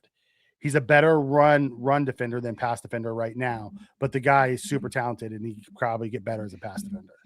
But man, Rodriguez, draft crush of mine. Yeah. Beane didn't get the wide receiver because he had to keep throwing more and more at the defense. Yeah. That's what happens when you have a defensive-minded head coach. He wants everything on that side of the ball. It's hopefully that stops the over pursuing that we constantly did here on defense. Guys taking wide angles constantly. Hopefully that stops. Well, if you run a stunt or something, you pick guys off and give guys clean shots. If you notice, the Bills never had just free shots at quarterbacks ever. No, never. Rarely. You know who? What? Yeah. It was maybe a corner blitz, or a linebacker blitz, or something like that. It was never the D-line. They never had free shots. Never. It was never clean. It was never that easy. It never looked kind of like sometimes our offense. It just doesn't look easy at times. Trek, bite your tongue. Daniel Falele at guard. Bite your tongue. Even if Chubb is better, I feel like he's closer to a lateral move to Bosa than an upgrade. While Chubb is better against the run, he's still a poor run defender. We can agree to disagree on this, Walter. But we appreciate you being here and putting it out there. I think he's absolutely. I think he's better than Bosa was. Significantly in run better. Defense, he is significantly better than Bosa. He's better at rushing the passer too. Absolutely. At right now, at their stage of their career, yes, he's better. He's better than Bosa. Absolutely is. The production doesn't lie. Look at the production. Both of them. Bosa hasn't been productive in years. 5 Chubb years has. At 11. Paul said, "Give our boy 5 years at 11." Torrance, 5 year 55. That's not bad. That's not bad. You got your guy here, and he's here long term, and he spends with me. He doesn't think he agrees for anything less than 15. I think they plan on getting paid, and I don't think we have that. We're going to have the cap to do it. I kind of disagree in a little bit, and I'll tell you why too. Is another great thing. I mean, if Allen's doing what he's doing, he's getting guys to stay here on some decent contracts. Who's to say that he wouldn't be involved in that one either? To get guys to stay in house. I mean, he's an important. You know why too? He's an important piece for the run blocking by itself. All right. I'm just saying, and that tush push that they constantly use. Who he's a force, right? You saw what he did last year, right? Like the dude, that's what he does best. So I feel like he needs to work a little bit better on his pass protection. That's one area of the game he needs to improve on, but he's not terrible at that either. But no, dude, I think he would take a little bit cheaper than 15. We'll see.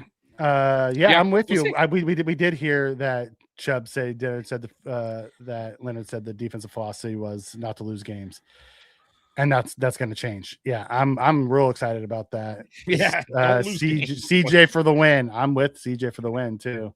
With Oliver. I'm starting to get annoyed with Oliver. He's a great player. He's just not dependable. I'm interested to see what Oliver looks like in this new scheme. Yeah, he's another player that I need for him to stay healthy. With me injuries. Healthy. Yeah. We need him to be healthy. I need him to be a little bit more durable. Yeah. Because when healthy, I mean, it's kind of like we talk about Chubb, right? He's productive. When healthy, when he's on the field, for the most part, Oliver has shown really good production. It's just he's had some bad luck, right? So hopefully that turns around. And two, the new stadium, grass field, all that, like that's going to help these guys too.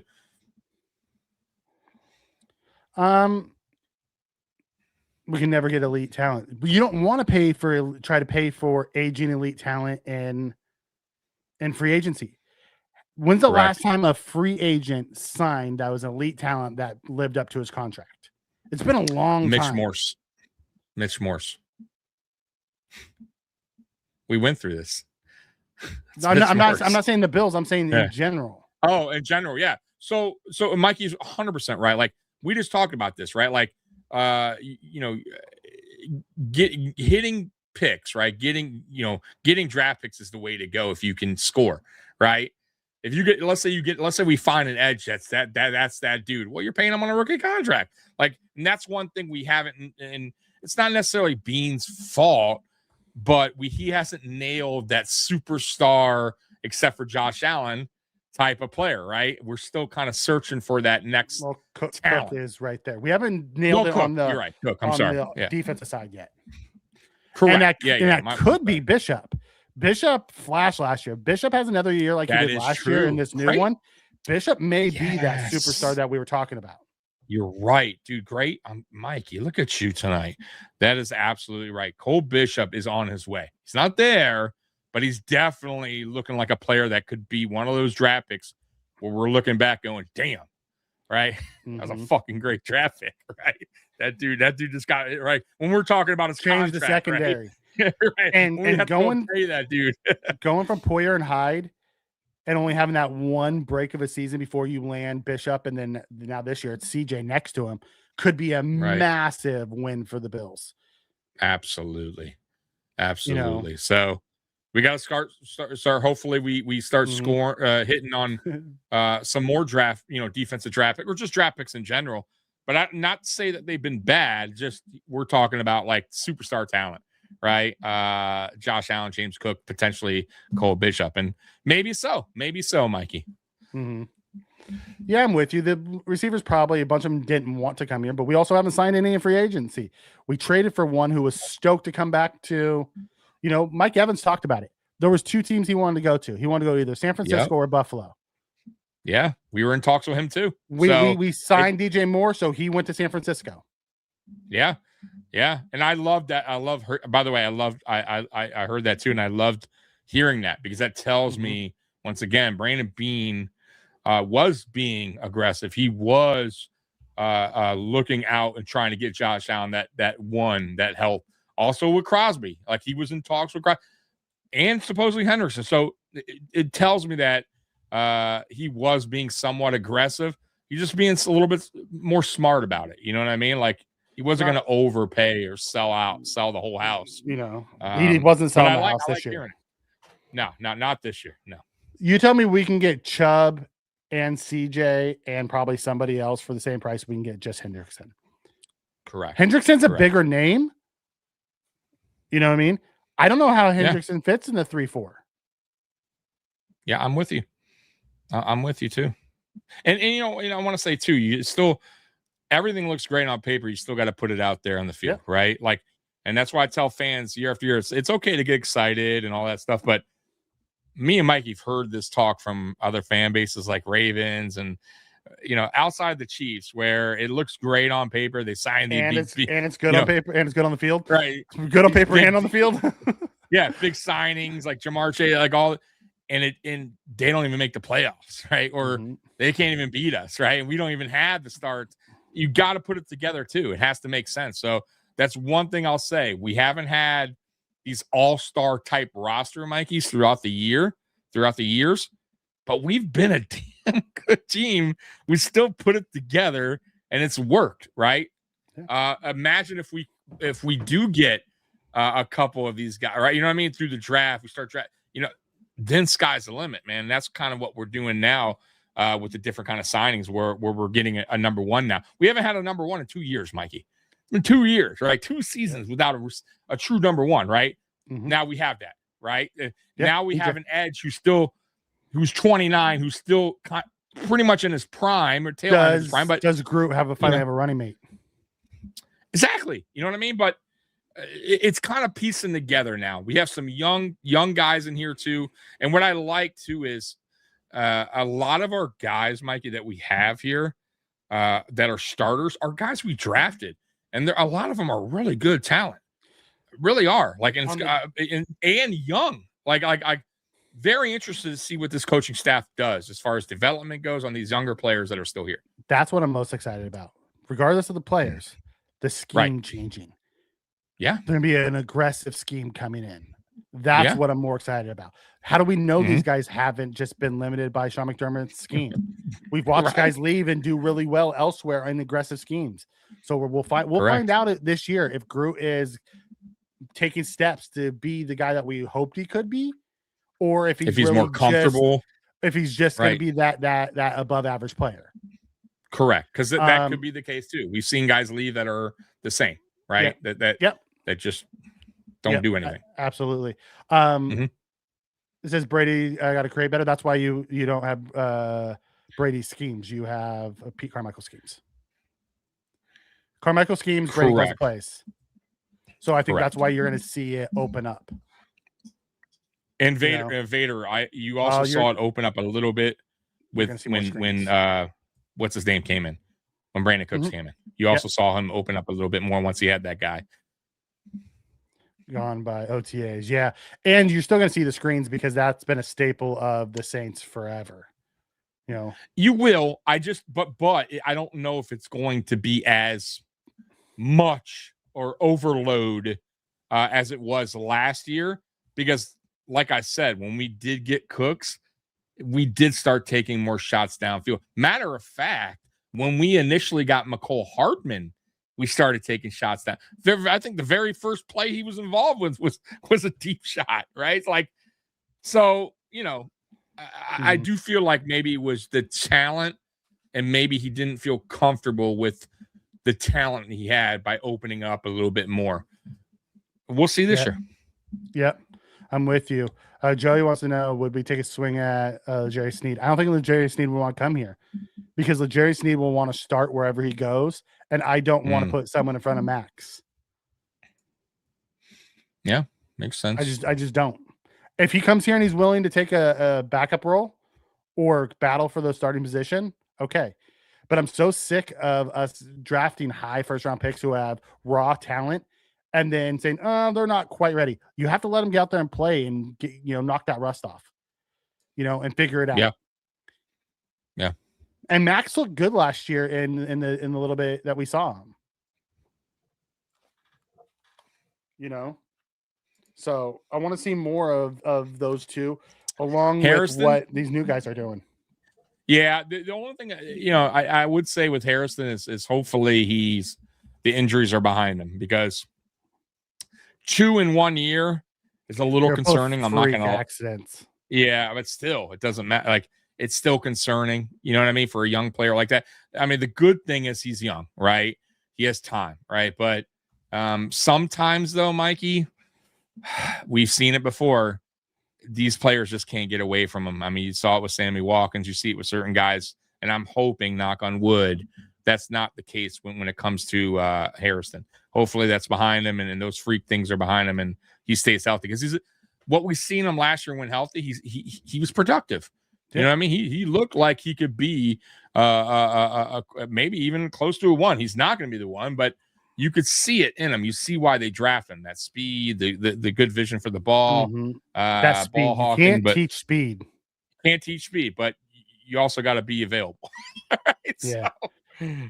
I'll be honest. I'm excited in here tonight and seeing the fans like what Beane is doing, because you go to X and it's complete cesspool right now. Holy crap. Dude, it was hard. It was hard to look at. I just had to close the app. It's tough. If it wasn't for me defending them on the app, man. But I gotta say, yeah, the majority of our audience, Mikey, has a lot of them has turned the page. Some of them haven't, but it's good to see that we do have some people in here that are, or at least a lot of you guys that are like behind what's going on and this kind of new. What would you call this, Mikey? This new. What would you call this build of the Buffalo Bills? This would be rebuild. Chapter 3.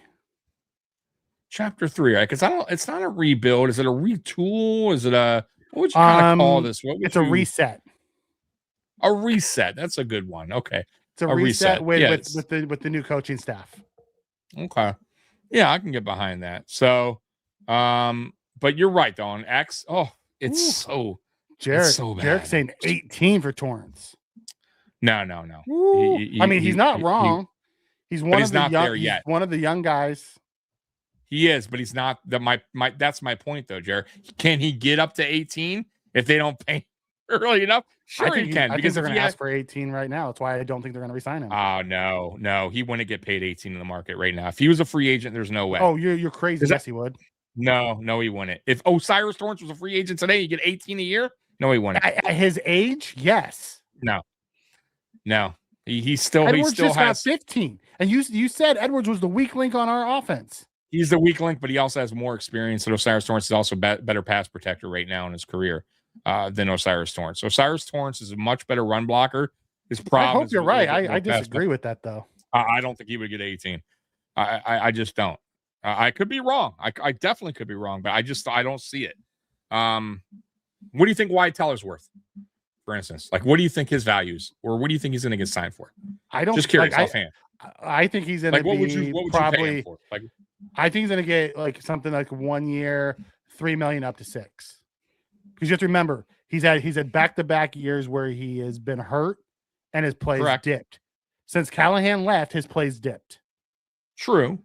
So you're at about let's say meet in the middle 4.5 a year. 4.5 right now for him 1 year contract is what to kind of probably prove get. it. Yep, I think that's what he's gonna have to take. I got you. Shit, I would sign him for 4.5, dude. The problem is he's a right guard, and so is Torrance. I know that's the problem. That's the problem. Yeah, that's the problem too. Yeah, he's never played left. Yeah. He played left when he was with us for a season, but then he went to right guard and he stayed there for the rest of his career. Yeah, and if he's not comfortable with it, which some players are just not, they have a tough time going from one side to the other. Yeah, so if that's the case, because I do remember that's why I would say, because he did play left guard with us. He was next to Dawkins at times. So yeah, if he's not willing to go back, if he can't, then forget it. Yeah, I'm with you on there. You know the one I'm most excited to see? I want to see what Solomon has in this 3-4 system. Interesting. Yeah. Pure pass he is, but that's what he did in college, and that's why I was so surprised that we drafted him, because it was so not that type of player. Right. And McDermott would like type of defense. He's not a hand in the dirt outside edge rusher who's going to set the edge. He was a pure pass rusher. Do you think you have any hope for Landon Jackson? Like, do you see any good outcome there? Because I just don't. I don't. He doesn't fit 3-4. I don't see where he fits. I mean, just in general. Let's just say in general in the NFL. Do you see production? I don't know. We never saw him. We saw him play like 6 snaps and he got hurt. I just think he is. I just think he has too many injuries, man. Has it? Okay, let's take a look. Thank you for that. Okay, so we are at 95 votes. Good for you guys coming in here strong with the votes. Make sure you hit the like. Wow, too. Hit the like, man. I appreciate you, guys. By the way, or the dislike. Just be active. Is that we prefer the like, but if you want to dislike, that's okay. 38% right now. It's in the lead. Yes, you absolutely nailed it. No, that has changed. I'm sorry. Now it's changed. Too early to tell. No, actually, I'm wrong. Why am I'm totally fucked up reading? Yes, it's at 38%. Too early to tell is at 35%. So yes, pretty good is at 20, and 7% is at no. So yes, it's taken over. Not by a lot, but it's taken over 38 to 35 right now with 95 votes. So good for you guys. And you know what's funny, though? I should have probably rephrased the question, because honestly, the offseason's not done yet until the draft. But whatever. You guys so far to this point. Yes, far to this point. I should have put to this point. I understood the question. We read through it. Trick wants to know, did you guys see that the Bills put numbers changed? Yeah, Groot's now 15. DJ Moore's 2, so that means Bass is going to be a new number. Chubb's 9. Somebody went to 7. Who went to 7? Somebody went to 7. Someone took Torrance. Wasn't that Torrance's number? Yeah. Ray Davis went to 7. All right. DJ's 22. So yeah, there was a lot of changes to numbers, but Groot's 15 now. 15. Got to get used to that. Yeah. Made the playoffs. They're talking chat. I would love to be in a situation where our biggest concern is how we use our elite pass rusher. Yeah. Talk about champagne problems. The fact that you would be able to say that would be ideal for us. right. Because what's the one issue we've had since McDermott got here? We didn't have elite pass rushers. Jerry Hughes left and said, like, you heard what Jerry Hughes said about McDermott's defense. You know, called him out. One of the few defensive wasn't there somebody else too? Called him out. Somebody else did too. Oh no, it was Jerry Hughes. You're right. It was at the end of the season. That was crazy on X, and he was just he was blasting McDermott's defense. And good. I have no problem with that. He walked into Houston and started getting sacks again. Right. And you know what? And it wasn't coming from just a guy that, you know, never played here or an analyst. It's a guy that actually played under McDermott and understood what the fuck was going on here. I appreciate that from Jerry Hughes, the honesty when it comes to that defense that McDermott was throwing out there. But our last guy that actually was productive, to be honest with you, was Leonard Floyd, who had 10.5 that year, I think. Yeah. So, I mean, the first play he dropped the pass. That was Cooks. Such a beauty over the shoulder one. How many picks do we have? I think we have 7. We have a 1, 3, 4, 2 5s, 2 6s, I believe. 7. Yeah, because we traded one of our 7s up into a 6. So two 6s and a 7. Yeah. So for the Gardner-Johnson, we exactly. We got a 6 in return. Yep. Yeah. I think the last couple years I started speculating the coaching was more responsible. Yeah. I mean, don't get me wrong. The 2 years prior to that, like Kincaid dropped it. Right? Yeah. He had a chance to catch it, just couldn't make the play. Sure did. Josh had a wide open Shakir, and Chris Jones got pushed into him and he missed him. You know, like we never came up with the Diggs. Yep. Had the ball in his hands and went right through his wickets. You know, like we had chances and we just could never do it. Last year, last year, Josh had what's his name Hardman. open. No, he had what's his name open in the playoff game, and he overthrew Knox open in the playoff game because the guy had his hand in his face because he had a free rusher. Yeah, but then you had Hardman who dropped the ball in overtime. Who he catches that. Yeah, that doesn't even the Cook's play doesn't even matter at that point. We're already in field goal range. Yeah, you know what I mean? Like we just need some of these guys to come up clutch. And the one thing about DJ Moore in his career is he's been clutch. He's been clutch, man. Even Gardner-Johnson, he's been clutch. Yeah. Even last year, Mikey, he's been clutch. He's been clutch. When they talk about DJ Moore and his season wasn't his best as far as yards and all that, the one thing I forget who I was watching. It was somebody. I forget who it was, but they said, you know what? He may not have had like the greatest yards, but if you go back and look at the Bears last year, when they needed plays to be made, they went to DJ Moore, and that dude made them. Like important plays, like the Green Bay Packers catch, and like so that dude is reliable. Basically, is what they're saying. Like you need a play to be made, there's your guy. And I think that was a big reason why they also wanted DJ Moore, because that's what I kept saying for the last 2 years. Stephon Diggs was great here, guys. But why was Stephon Diggs great? Because he was reliable, right? When a play needed to be made, pretty much he was there, right? And we didn't have that over the last 2 years, right? So this DJ Moore takes over that role. Vader, you're not wrong. But I think bitch and moaners like to bitch and moan. It's like what they like to do. You know, it's I don't get it. Bro. I always try to find the positive. Even when I don't think the Bills are going to win, I still try to find the positive. When the Bills lose, I'm pissed off about it, but I still try to find the positives from it. My outlook on life is find the positive. If you focus on the negative, it's not going to help you. And there's always another other side of the coin, guys. Like it's not. Listen, we're going to keep it real here. We'll tell you when it's bad. We'll tell you when it's good. We'll tell you when it's ugly. But you can't just concentrate on one thing and just stick with that narrative, right? There has to be something else to it, right? So, and that's what me and Mikey do here. You know what I mean? Like it's not always great here. We know this, right? We're booted out of the playoffs every year. It fucking sucks. We're well aware of this, right? We need to fix it and correct it, but there's also positive things going on in Buffalo, right? So let's look at both sides of the coin. Yep. Our boy Jarek's got something for you. We literally seen Aaron Banks get paid $19 million a year. Torrance is a better overall guard than him. I'm just telling you, I think this stage, I'm talking but about right he now, could here. take less. He could take the discount. Like no one saw McGovern taking the discount. McGovern said, "I want my money." Yeah, he said that until it was time to go, and then he didn't want to leave. And I'll tell you one more thing before we move on, because I know I get into my little rants. If you notice one thing, that's right, Mikey. If you did notice one thing, and I'll say this.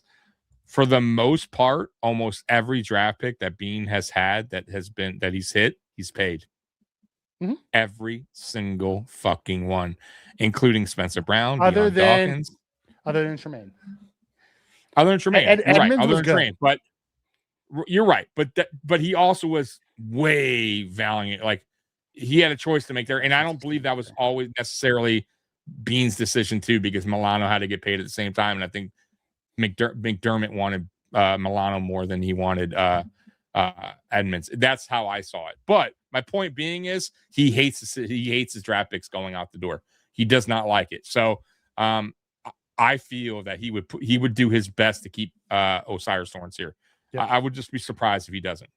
As Spin comes in and says, Cold Front Buffalo should steal all Tommy Mikey's viewers to get to 1K. Don't steal them. Viewers, go over to Cold Front Buffalo and subscribe. Show the love to our other Mafia Who's podcast members. Oh, Cold I think that's they're new. He's been on Dan Mitchell a few times. Good guy. Yeah. He follows me. Oh, there he is. Yeah, I'm talking about. He's in there. What's up, buddy? So make sure you go over and check out Cold Front. Show the love. Absolutely, good dude. And he's also on Twitter as well, or X. Yeah, absolutely. Don't got to steal the viewers. Just going over there. Go for it. A lot of you found us from other shows. Some of you were from day one, but a lot of people found us from other shows. Like I met Tommy. Some of you guys are hashtag. Right. Some of you guys are from Dan. Maybe some of you new subscribers here. From fan Dan Mitchell show when we were doing stuff on Fanbase. I look out for other podcasters that I like as well. I shout them out all the time. So that's what you got to build that relationship in the podcast community, except for a few. I won't name names. It's all love. we're all part of the Mafia. Who's 15? Groot's 15. Groot's number 15. Who's 15? Groot's 15. Get it, Mikey. That means he's gonna have 15 sacks this year. Yeah. There you go. There you go. He's going to match his Hurricane stats. He went back to his original number. We ain't going to trade back for more picks, to be honest. I think we're going to trade back, but I don't think it's going to be because we want more picks. I think it's because the value's not there and someone's want to come in. So correct. I don't know if we get the pick this year or if he takes the pick for next year. Yeah, that's a good point. Good point. Or I wonder if it could be for a player. Yeah, trade back for a player You never know. Maybe we bring in a different wide receiver, one of those young ones. We look at who's on the board. We're like, we'll trade this pick for one of those young wide receivers. Yeah, I mean, a Marvin, a BTJ, right? A Olave. Hey, you want it? I mean, if you're gonna trade out of it anyways, I'm just saying. Exactly. And there's a good deal to be made, like a BTJ, like a Marvin. If that's available, you take it, because even a second round pick, that's not a for sure thing. Those guys, what you're getting. 100%, I would do it. I'm super excited about our secondary, what they've done, and they just keep throwing in guys. The fact that Stone is going to be our third safety is wild. Ball hawk, by the way, another ball hawk guy. Now he's had a couple rough years. But he also played on a really bad defense in Cincinnati. Yeah. But even then, though, even when he left Baltimore, when he had the 7 interceptions, he still had 4 in 2024. I mean, he just, but their defense and then they lost their coordinator last year, I think in 2025, right? Bengals. So a little bit different defense as well in Cincinnati. So, but no, he's a ball hawk. He's definitely a ball hawk, and that's what you need. I like him, man. That's a great pickup. That's a sneaky little pickup, actually. Big Pop Bill. I don't know. Jalen Carter was kind of a monster. Yeah, for that Philly team. He was a monster. He was, yeah. And they're talking about moving him. If they move him, Beane should be the first one on the phone. You talk about trading 2 picks for someone, go get that young monster on your D-line. Absolutely. He's on his rookie deal still, I believe, right? I know. Isn't he still on his rookie? Yeah. Yeah, he's still you go get him. You know, thrilled with the clear direction Leonard is going with his personnel. It's clear that he wants to be active, aggressive, ball hawking with high motors. I can't wait it's going to be such a breath of fresh air. I mean, we're going to be pissed when we give up, when we get beat over top and we give up a long touchdown once in a while, but but we're going to be so excited when we're actually getting to the quarterback as well. I'm going to be honest with you. I'm excited every season. Obviously the Bills, start of the season, but this year, I don't know. This is taking me back to 2018, like to see Josh Allen, right? Like their rookie year, like excited, right? Like because you got the stadium, you got the new coach, you got the new coaching staff, you got the new players, like grass. You got grass. That's what I'm saying. Just the stadium, just in general, like and all the free, like man, dude. I'm telling you, I haven't been this excited in a while to see what this team can do. We still have our continuity on our offense. With a better game plan schemer. Yeah. And now we have these young coaches on defense that are going to bring in an aggressive style. Right. Yeah. Like I don't see what's not to like so far. Like if you're a Bills fan, that's what I mean. When we talk about like people hating or upset, like what are you upset about? Like they want that superstar. Like, they want that superstar. Like I get it, but are we better today? You know what I mean? Do we, like for instance, our receiver room, is it better today? Yes. It's a quick answer, right, Mikey? Yeah. I mean, yes. Yeah. Like our safety room is better today than it was when we left.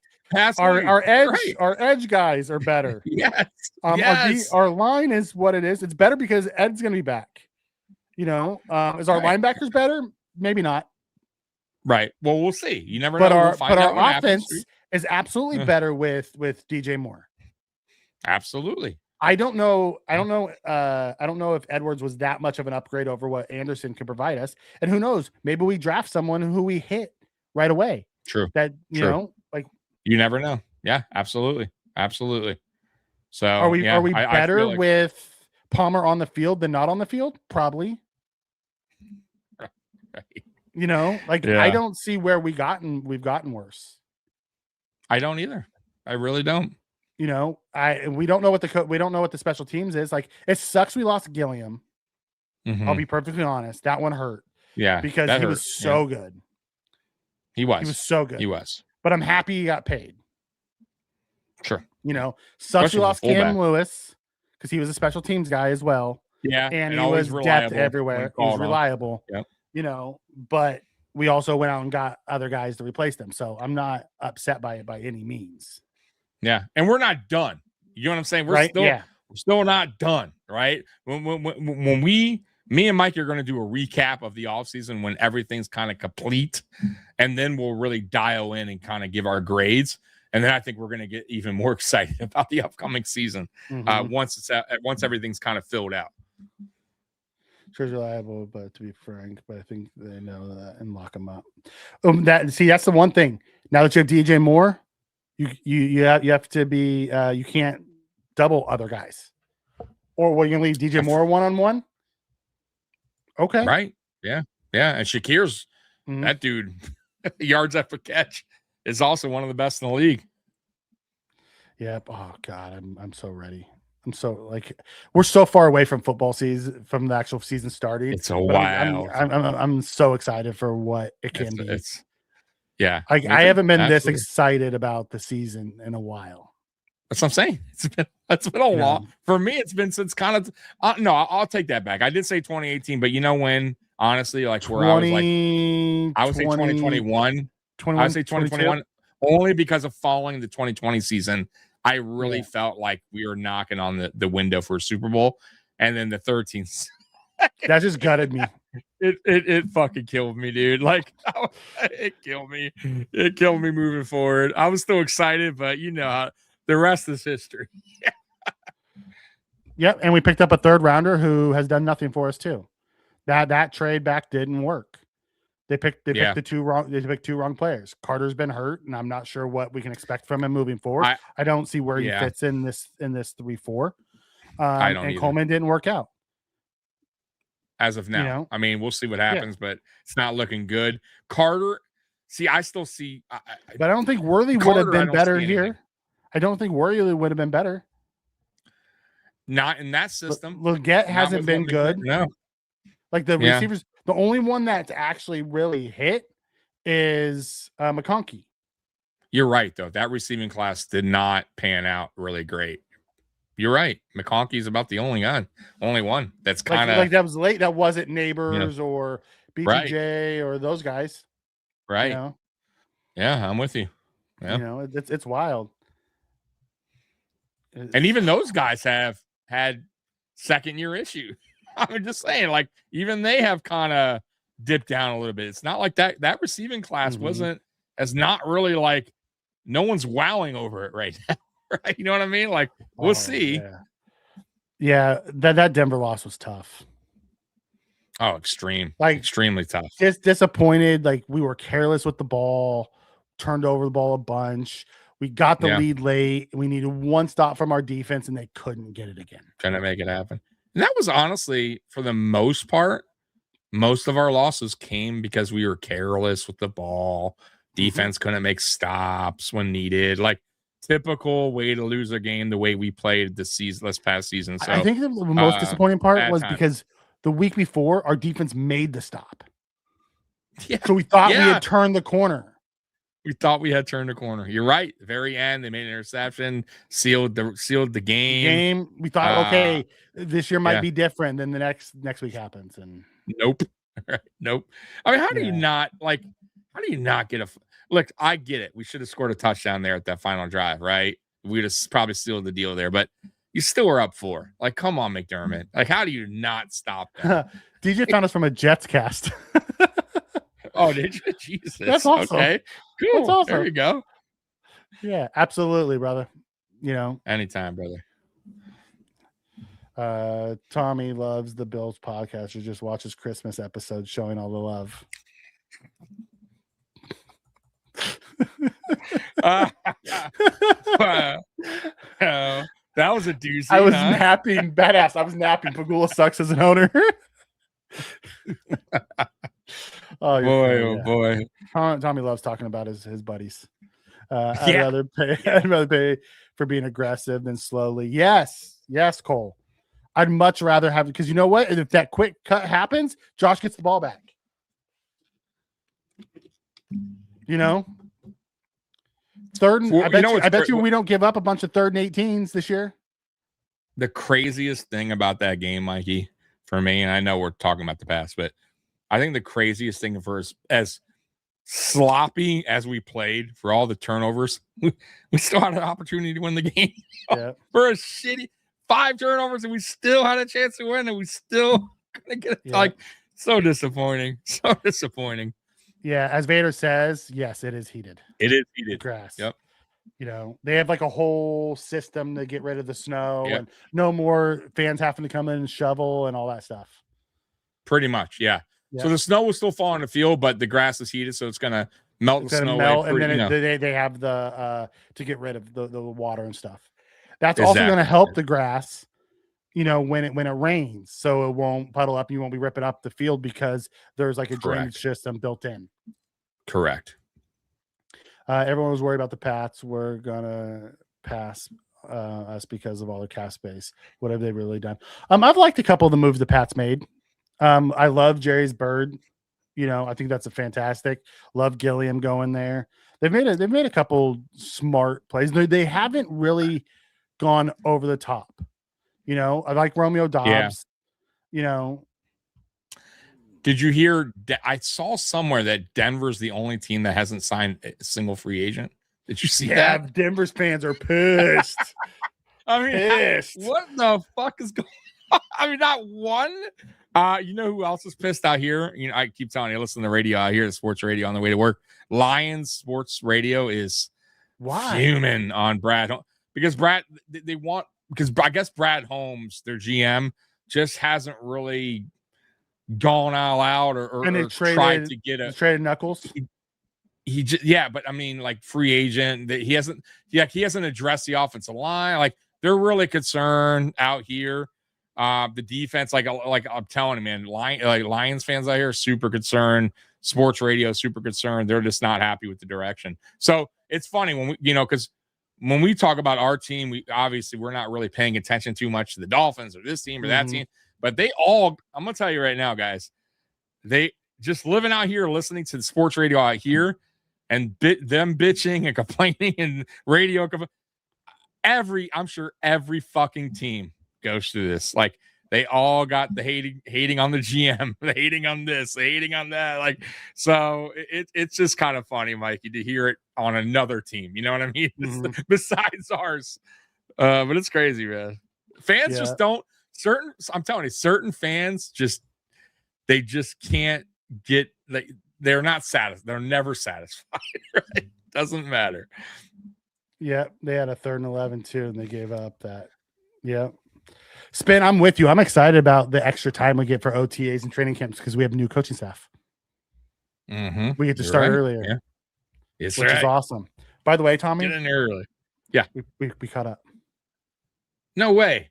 Yeah. Good job, Mikey. Yep, we caught up. Oh boy, 21. Holy shit! And don't worry, I got nothing for tonight, so we don't have to. Okay. Well, it's 2 hours. I have to bounce anyways. I have to take my daughter's boyfriend. Yeah. So, your dog's boyfriend. My daughter's boyfriend. Oh, I was gonna say that's pretty nice. Got a dog, girl dog and her boyfriend. Yeah. Walk the dog home. Yeah. That'd be an interesting thing. I'd love to see. Did I say Jerry's bird?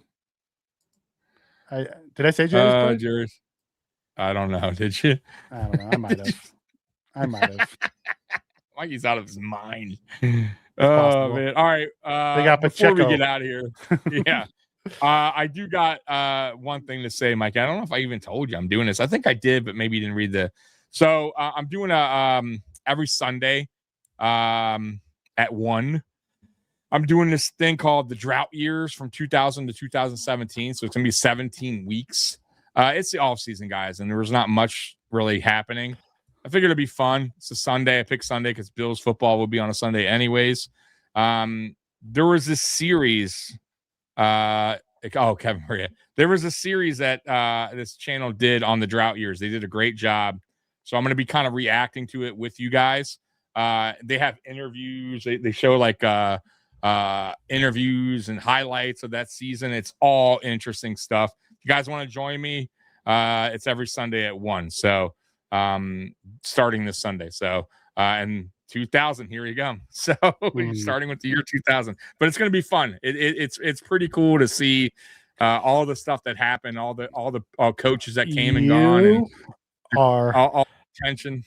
Sick in the head to want to relive that. Oh, dude, it's great, dude. There's a part. Thank you. I gotta tell you before you get out of here. There is a part in it. I forget what year it was.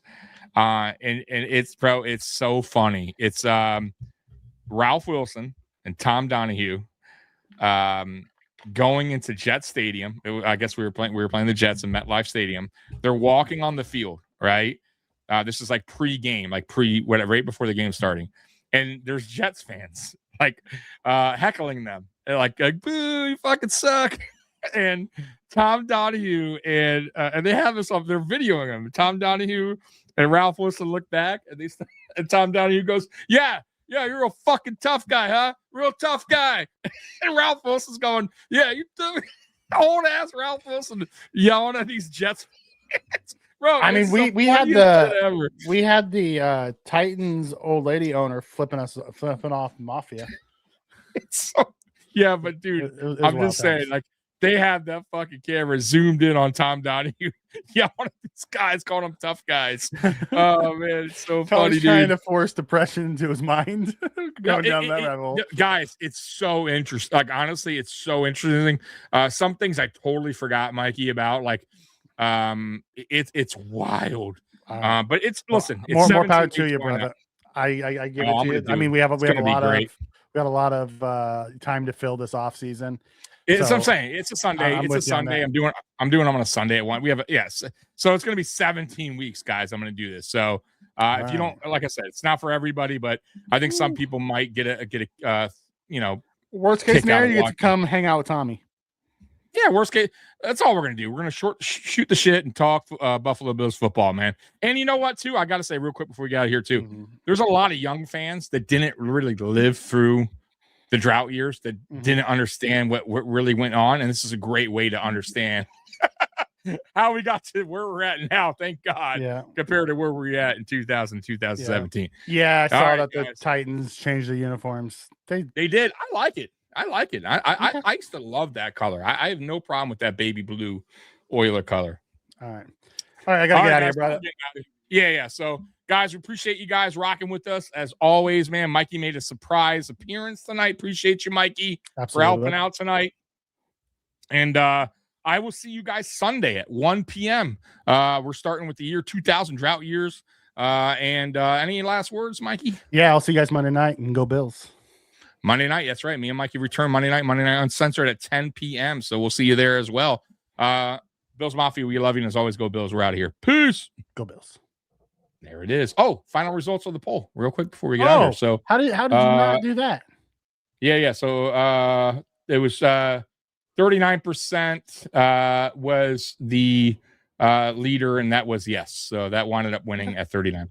All right, guys, we're out of here. Bills Mafia, we love you. As always, go Bills. Peace. Just